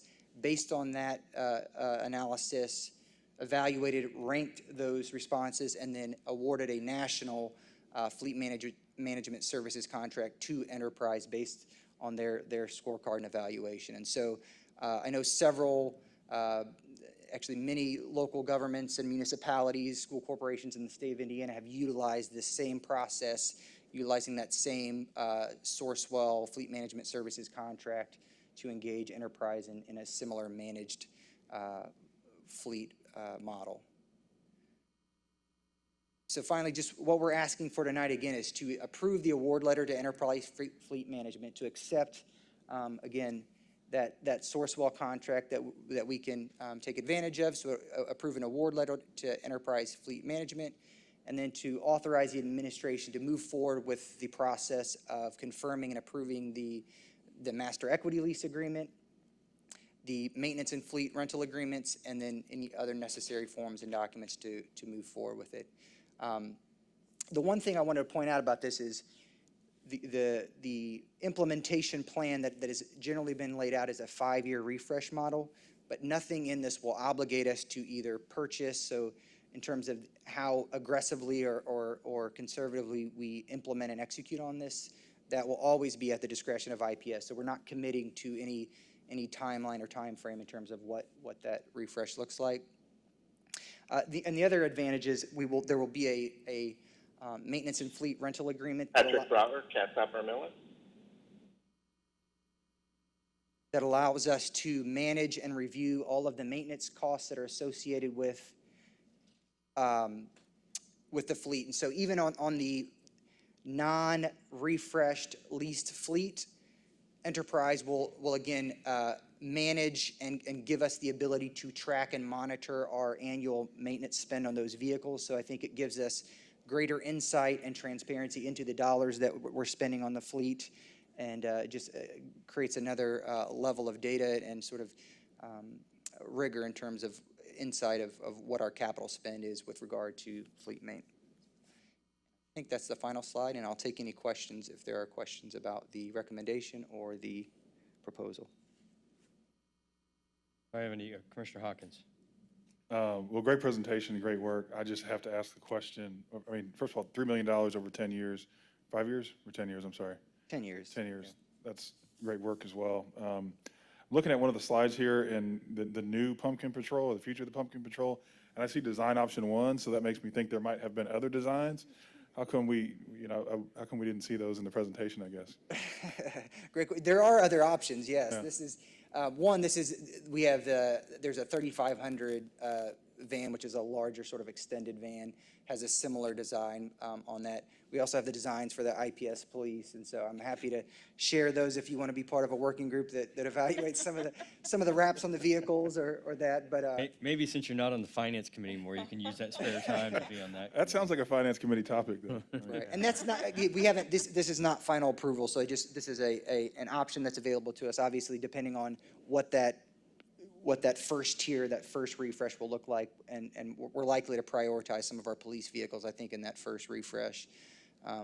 But this is just to give an indication of what that might look like going forward. Yep. Thanks, Zach. Commissioner Gore? Thank you. I'm very glad to see that you left some of the pumpkin on the patrol, okay? As a person whose children grew up with the pumpkin patrol, and now that I'll be out on the street, I want to recognize IPS when I see it. So, no, I do appreciate that, and thanks for your good work, because they are old. I do know that. Commissioner Arnold? I agree, and I appreciate the work and the support, and I do think having decent-looking vehicles does reflect on our reputation, and as we're trying to up our game and look as well as we can, I think it's a great idea. I support it. I would be interested to see what the police cars and somebody like that, but I don't serve on it. I'd be happy to share that. Like to see them, but I very much approve, and because I do think that it's a reflection of the district, what we see in our vehicles and our buildings, and this is a piece of that. So I appreciate the work and very much support the action. If I could, I'm sorry, if I could say just one thing, back to Commissioner Gore's comment on the pumpkin patrol. We send them out every year in the first week or two of school to the neighborhoods with bus stop information, and that's at a quick glance, a student knows that that's an IPS vehicle.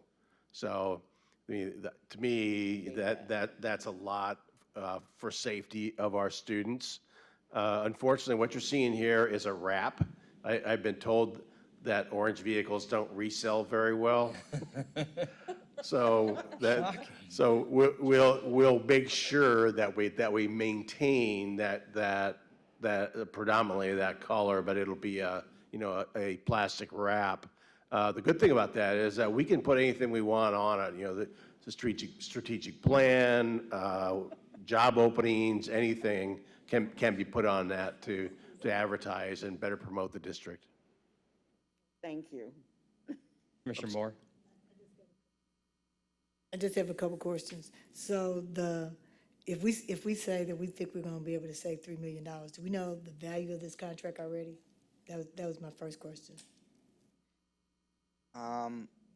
Again, I think it will depend on, and we'll bring back the master equity lease and maintenance probably in January as part of the general purchasing report. Again, some of it will depend on, as I said, how aggressively we implement that. So what does that year one lease look like in terms of the amount of vehicles, and are we doing on the 5-year time frame? I know, for instance, I think we had a group of our operations team kind of look at what would that first year refresh look like, and kind of reviewed the list of vehicles. I think the comparison of that was if we had purchased those vehicles outright, it would have been about 1.75 million in year one to replace the vehicles that we identified as being critical and needing to be refreshed.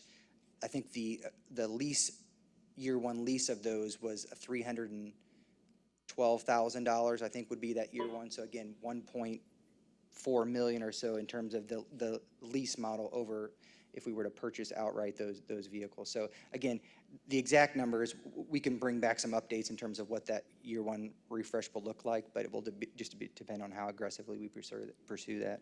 Okay, thank you. Second question. So are we leasing to buy? Are we like at the end of whatever the lease period is, you buy the car for like $1.50, whatever? We will then resale it. So the idea is that you are again refreshing on a 5-year cycle. So we're trying to maximize that residual value. So that year one vehicle, after we've gone through that 5-year refresh, we will then resell that vehicle and then refresh that again that year. So you're maximizing sort of the residual value of the fleet as you go forward, so that you don't get in a position again where 20 years from now we're having the same conversation. So it's sort of proactively managing the fleet moving forward. Okay. I think I understand. I will point out that in the household I grew up in, a 10-year-old car was considered just barely broken in. Any other questions for Zach? This is Commissioner Slack. Yes, please go ahead. I am also happy to hear that we have a progressive strategy to never be in this position again. I am going to be kind of sad not to see those little orange vans and know it's us. However, I'm happy we're not going to use that color again. So I agree with Mike. My car is pretty old, so I understand about breaking in an old car. I'm happy that we're going to move forward, though, on getting something new for our kids that we can depend on. So thank you. Great. Do I have a motion to approve the Enterprise Fleet Management Award letter as presented? So moved. When I say second, one of you so moved, say second. Thank you. Second. Any further discussion? Mr. Mulholland, would you please call the roll? Commissioner Arnold, Yes. Commissioner Gore, Yes. Commissioner Moore, Yes. Commissioner Slack, Yes. Vice President Hawkins, Yes. President O'Connor. Yes. Motion carries by a vote of 6-0 with none opposed.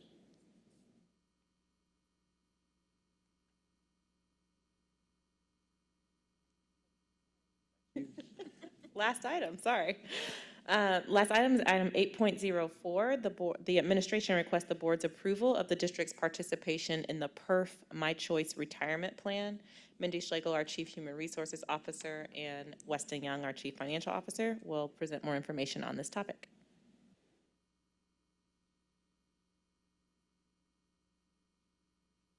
Thank you, Superintendent Johnson. We want to highlight a recommendation with a resolution attached where we believe this is an opportunity to enhance, again, our IPS talent strategy to ensure that IPS is a competitive employer. As we want to revisit some of the conversations the HR team and the leadership team has had about compensation structure and the updates that we've done over the course of the last few years, that we want to remain competitive. In this current financial landscape, the referendum dollars, our reserves, the revenue forecasts, that's a key component of this. And then also just looking at the benefits that we offer, and are these the most modern ways to compensate people? So this is an opportunity for us, we believe, to modernize and enhance our retirement benefits. So the recommendation is to have a revised non-union PERF plan option. So the proposal would add the PERF My Choice as a default option for non-union new hire employees effective January 1st, 2021. This project, we engaged Sepper & Miller, local CPA firm, to analyze the potential cost savings of offering this alternative retirement plan for our non-union staff at IPS. The results of this alternative plan would include reducing the overall contribution that IPS would make to the PERF plan. It would improve what we believe the current staff retention and turnover by providing an enhanced vesting schedule, then also provide control, increased control over the contribution rates while providing those electing employees a shorter vesting period. That would move from 10 years to 5 years on the vesting schedule. When the employees would happen to leave IPS employment, the account balance would be more portable. And then also, this strategy, we believe, would be a self-funding mechanism for IPS's longer-term strategy to modernize our retirement benefit plans and offer savings which grow year after year. So to review our current plan, IPS currently mandates the PERF hybrid participation of all non-bargain employees. In effective July 2016, INPERS allowed for the offering of the MyChoice Retirement Savings Plan and the PERF hybrid plan. Up until now, in this proposal, IPS has not provided that option. So we propose that IPS offer these plan benefits as a default participation going forward. We've provided a table providing some of the differences between the PERF hybrid and the PERF MyChoice. One is the IPS contribution amount. One is the vesting schedule. So we're going shorter on the vesting schedule for somebody participating in the MyChoice plan. This would be gradual and sooner, versus the PERF hybrid would be 10 years and a longer time frame and only vested at that time frame, nothing up to that point.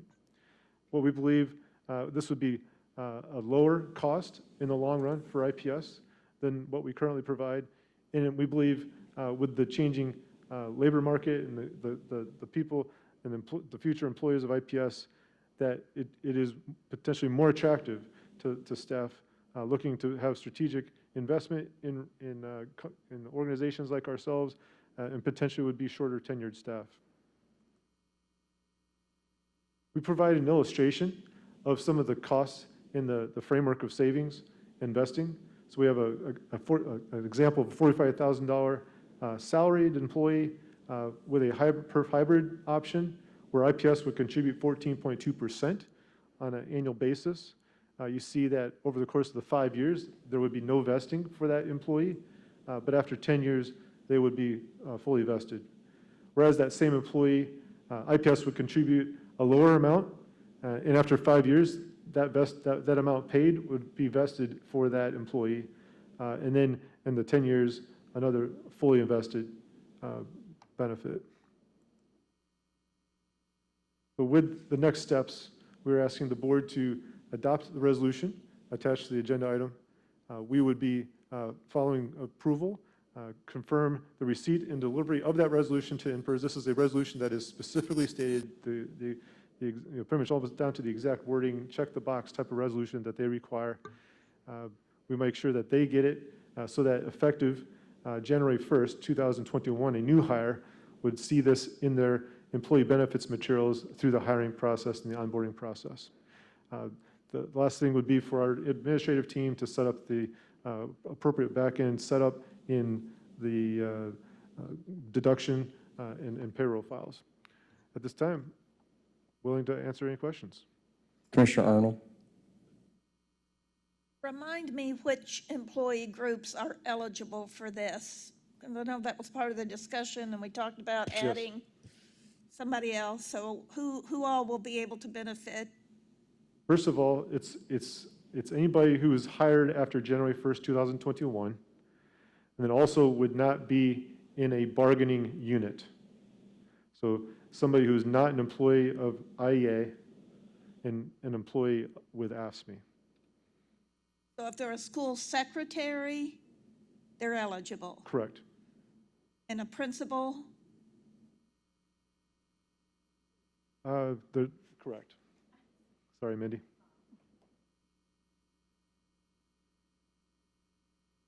Correct. Sorry. Yeah. Teachers already have this option, and we can't give it to anyone who's an ASPE without bargaining it. And so this is sort of our first step on all the non-bargained staff. So Okay. it's central services, principals, school administrators, and then non-bargain school staff. Okay, good. I'm glad, because I thought it was more restrictive when we first talked about it, or that it was just proposed for central office, and then that you were gonna go back and look. So I'm glad that there's a larger group of potential employees who will benefit. Yeah, Commissioner Arnold, I think you're remembering, we had a second proposal that we're still working on. Oh, okay, Yeah, sorry. no, that's okay. Lots of plans in the pipeline. Commissioner Moore? Could you turn your mic on, please? Okay, let's try it again. On the rate, so is it gonna change every other year? You know, you said we have a right to choose, and you came up with the 10%, 10.2, but we make the decision. So does the rate change every year, or once we make a decision, that becomes the rate we're gonna use? How does this flow? Good question. This rate is set from actuaries saying for this school year, the rate is X. So this 10.2% is made up of two portions of it. So one is made out of a mandatory contribution of 3% that either the employee or the employer would contribute. IPS has historically paid that amount and will continue to pay that amount. So 10.2% is made up of a 3% employer contribution that is mandatory. The actuarial amount that is required is 7.2%. So that 3 plus the 7.2% is what IPS would pay in for that makes up the 10.2%. What IPS is not paying in is an amount that we can select from 0 to a statutory amount, which I think next year is a 4% amount. So that savings is the savings from 4% that we could provide or 0%. That's that shift between 14.2 and 10.2.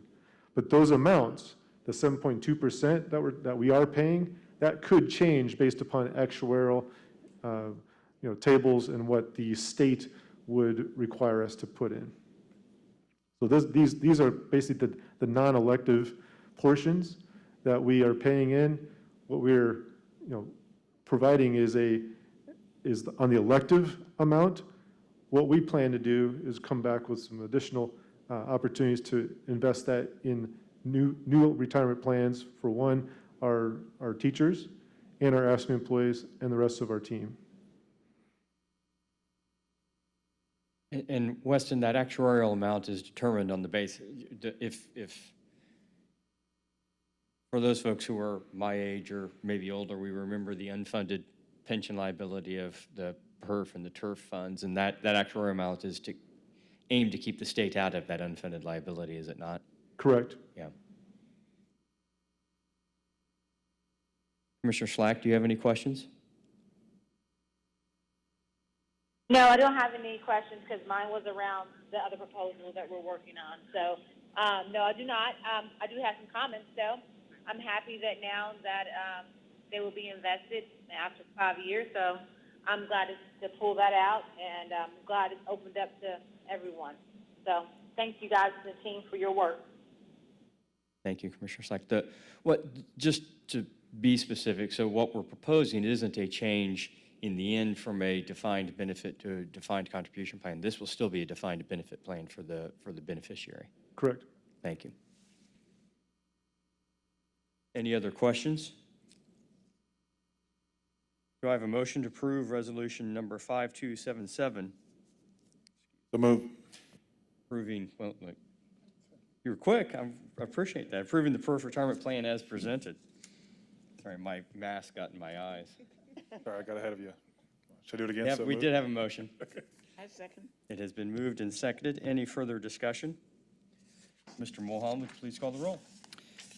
Commissioner Arnold, Yes. Commissioner Gore, Yes. Commissioner Moore, Yes. Commissioner Slack,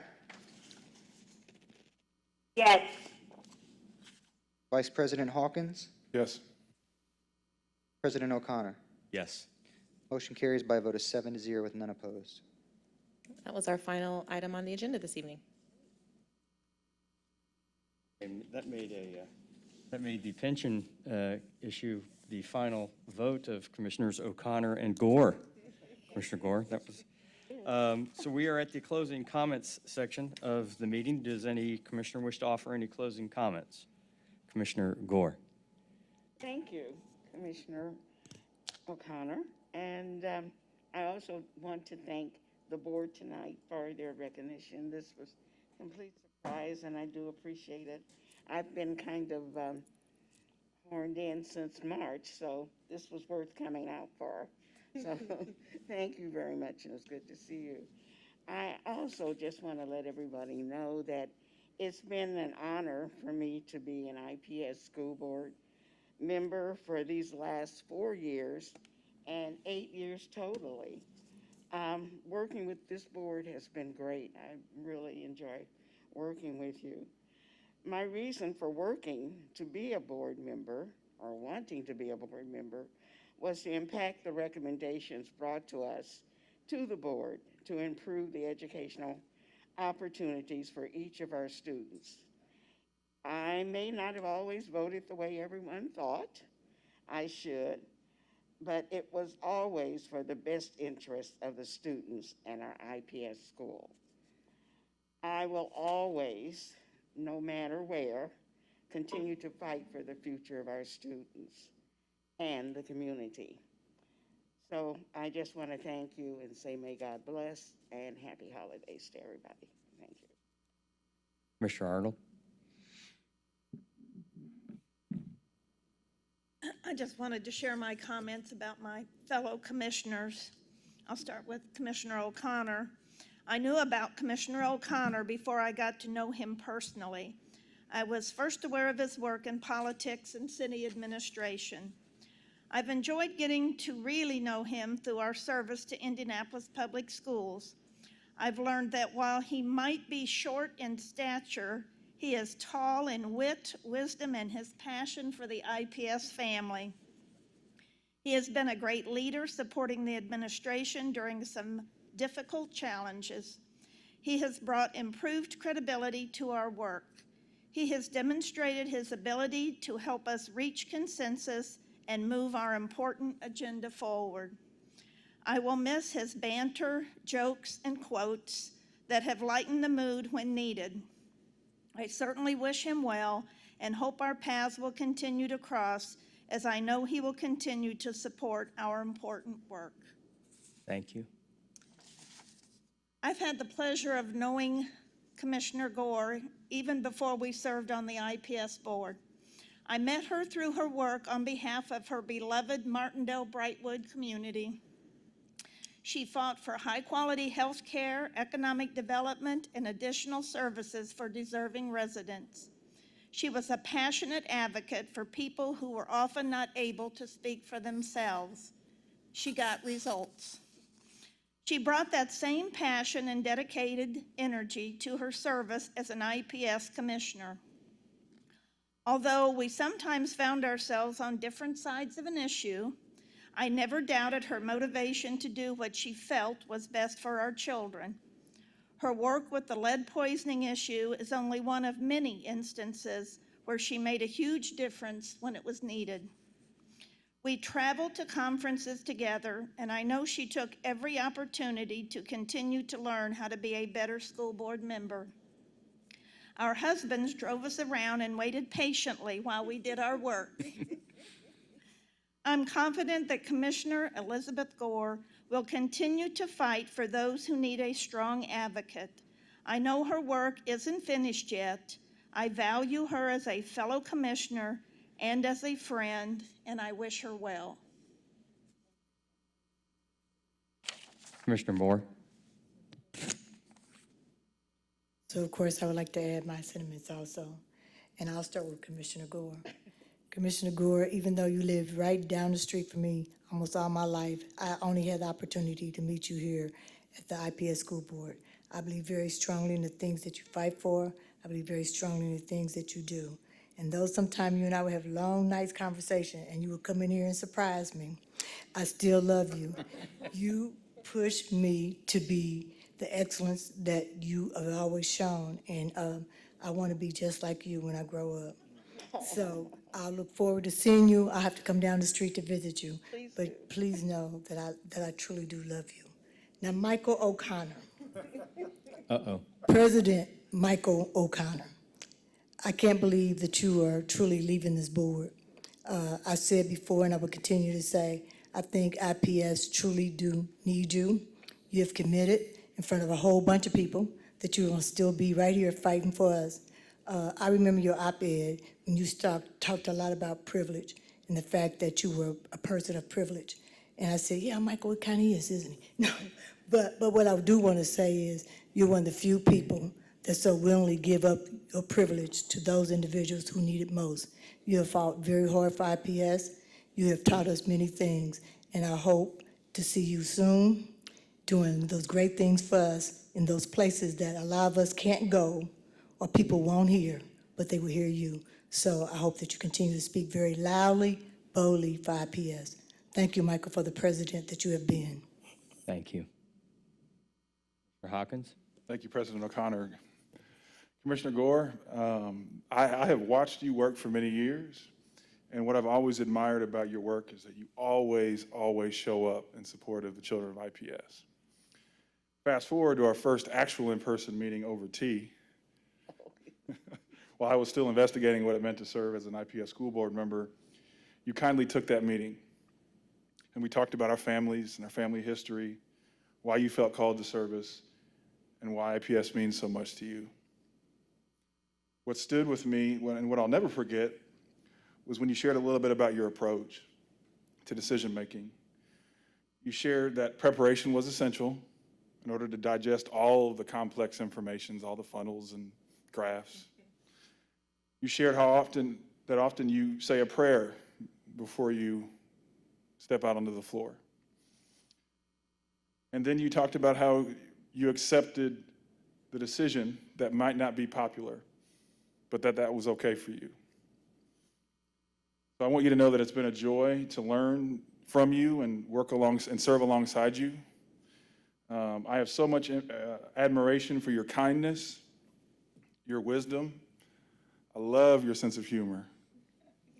And most importantly, your service to the children of IPS. Thank you.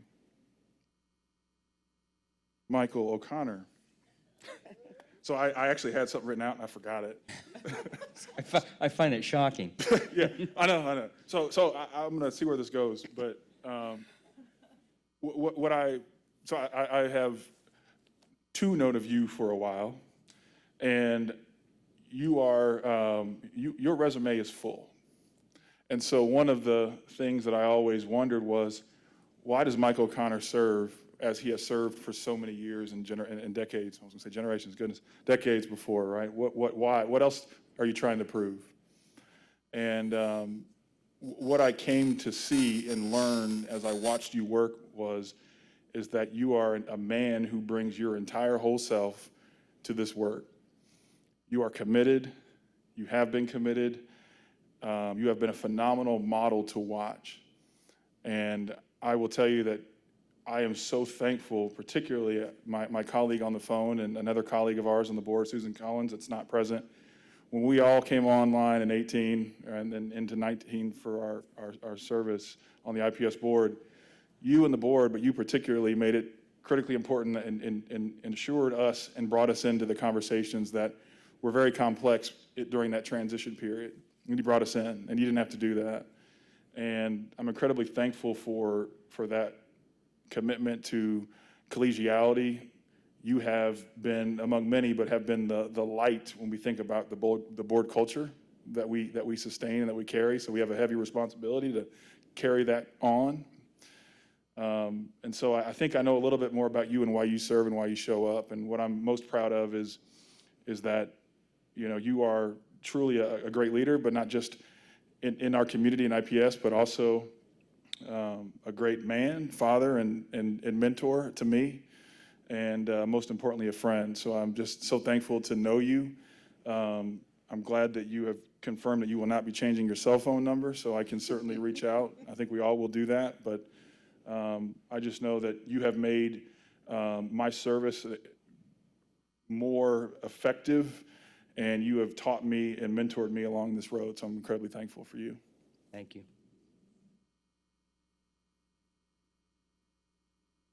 Commissioner Slack, Hello. oh, there you go. I knew you were out there. I can't let you guys go without saying something. You know, I am internally grateful for the time and the wisdom and the ability to serve with my fellow commissioners. Both. I will miss both of you dearly. Gore, I will miss your strength and knowing that you always overlooked my newbie ways as a commissioner in transition. You was always patient, took your time, and always acted easygoing. Anytime I ever needed any help or any assistance in understanding my transitioning ways, you always gave your time, a listening ear, and you were always patient. And I love when I get off the phone with you, you always tell me, I am not going anywhere. I am only a phone call away. You will be dearly missed. President O'Connor, I appreciate our conversation on travel and health. Even when I was still transitioning, I don't think you knew from losing my father. You and you telling your story personally touched me. I will miss you, and I'm so happy for you uniting us and helping us transition. Also, I will miss you keeping us moving forward, board meetings, keeping us on. You will be dearly missed. Thank you, guys. I really appreciate both you, President O'Connor, and Commissioner Gore. Thank you. Thank you, Commissioner Slack. I want to say one thing about my colleague, Commissioner Gore, who I had a phone conversation with, and I asked her to be here tonight. And if I were to keep score, and I don't, my guess is of all the commissioners I've served with, Commissioner Gore and I may have voted differently more than anybody. And yet there is nobody that I care more about on this board, and we have always been able to have a difference of opinion, but still love each other. So thank you for being here tonight. It means a lot to me. Thank you. Call me and just try to see where I was going to go. And sometimes you'd go, okay, we'll talk later. But I still love you, and I appreciate your leadership, and I look forward to you doing greater things. Thank you. There's an old Jackson Browne song, and I may be dating myself. I'll look to Scott. He can tell me if I'm dating myself. There's an old Jackson Browne song called Doctor My Eyes, and it includes the line, I've done all that I could to see the evil and the good without hiding. Now I want to understand. And if you're familiar with that song, the point was that the writer was hardened, their heart had been hardened, and he could no longer be moved to tears by what he'd seen. And not to be overly dramatic, but my eyes can't unsee what I have seen. But rather than be hardened, I'm in fact moved by what I've seen and what I've learned. And I would argue that after a career in public service, I came to this position with a decent understanding of the task of a school board and our school system. But I think I've been open with many of you when I told you that I simply didn't have a clue, which I'm sure was probably clear to everybody who sat up here with me.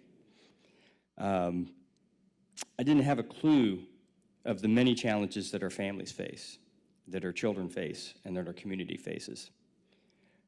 But face it, we do. And I've been moved by the resilience that I've seen from our children. I've been moved by the leaders that we have in this system and by the colleagues that I've had the great honor to serve with. What my eyes have seen has made me believe what we already know, that if we work together, if we fight to give our kids the educational opportunities they deserve, each and every one of them will achieve great things. And if we fight and work together for that end, there is no limit to what our city, the one we love, can accomplish. I'm heartened by my experience to have had just a small part in fighting for the opportunity for all our children. And the fight is not over, and it won't be for a long time. But I'm proud of the team that we have on the field, and I know that we are better positioned today to achieve great things than any time in the past. To my board colleagues, past and present, thank you for teaching me so much and for your patience with my slow pace of learning. You've made me a better listener, and each and every one of you has made me a better person.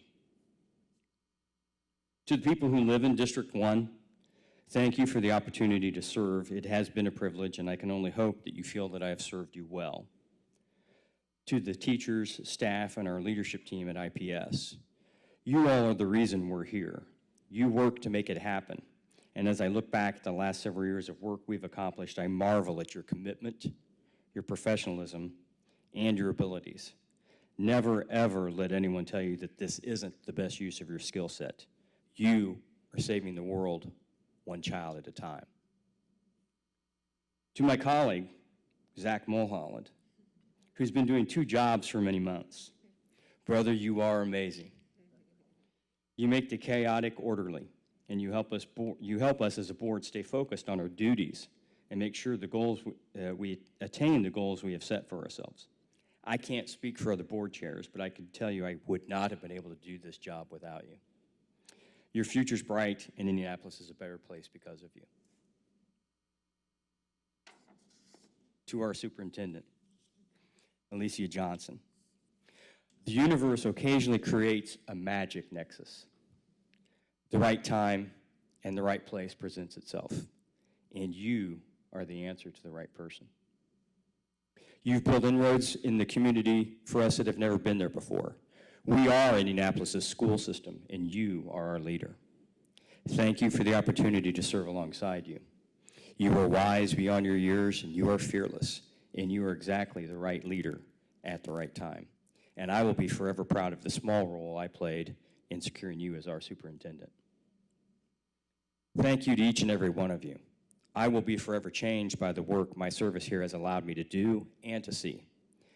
While my eyes are open in ways I could not have imagined, my heart has been open too. I have not been hardened by the challenges that present themselves. Rather, I am encouraged by the individuals I have served with and who are willing to take on those challenges. Godspeed to you all. Thank you, and have a healthy and restful holiday season. Superintendent. Thank you all. I've got all the feels right now. I also want to publicly say thank you to our outgoing commissioners for your leadership and service to our school district and our community. Commissioner Gore, thank you for the kind spirit that you've always brought to our team and to me personally. I've also always appreciated your sense of humor. You've made me laugh at times that I wasn't expecting it, and so I thank you for that. And I also appreciate the genuine connections that you're able to build with people who you have a lot in common with, but also those that you don't. You didn't agree with every recommendation I've brought as superintendent, but you've supported me as a woman, as a Black woman, as a mother, consistently, and I will forever be grateful to you for that. You are an incredible champion of our children and our community, and you've consistently stepped up and been willing to serve. So thank you for all that you've given. President O'Connor, I could not have asked for a better person to be connected with during these first years of my superintendency. You've been a thought partner, a sounding board, you've provided constructive critique, all with the clear intent of ensuring that we are doing our best for our students and our families. You've supported me in bringing my full self to this work. You've encouraged me to speak boldly. For that, I will be forever grateful. I have a great appreciation for you and all you've given our community. You both have acted from your values and your beliefs, and that is why you are both impactful leaders and have garnered the respect of so many. So thank you to both of you for your service.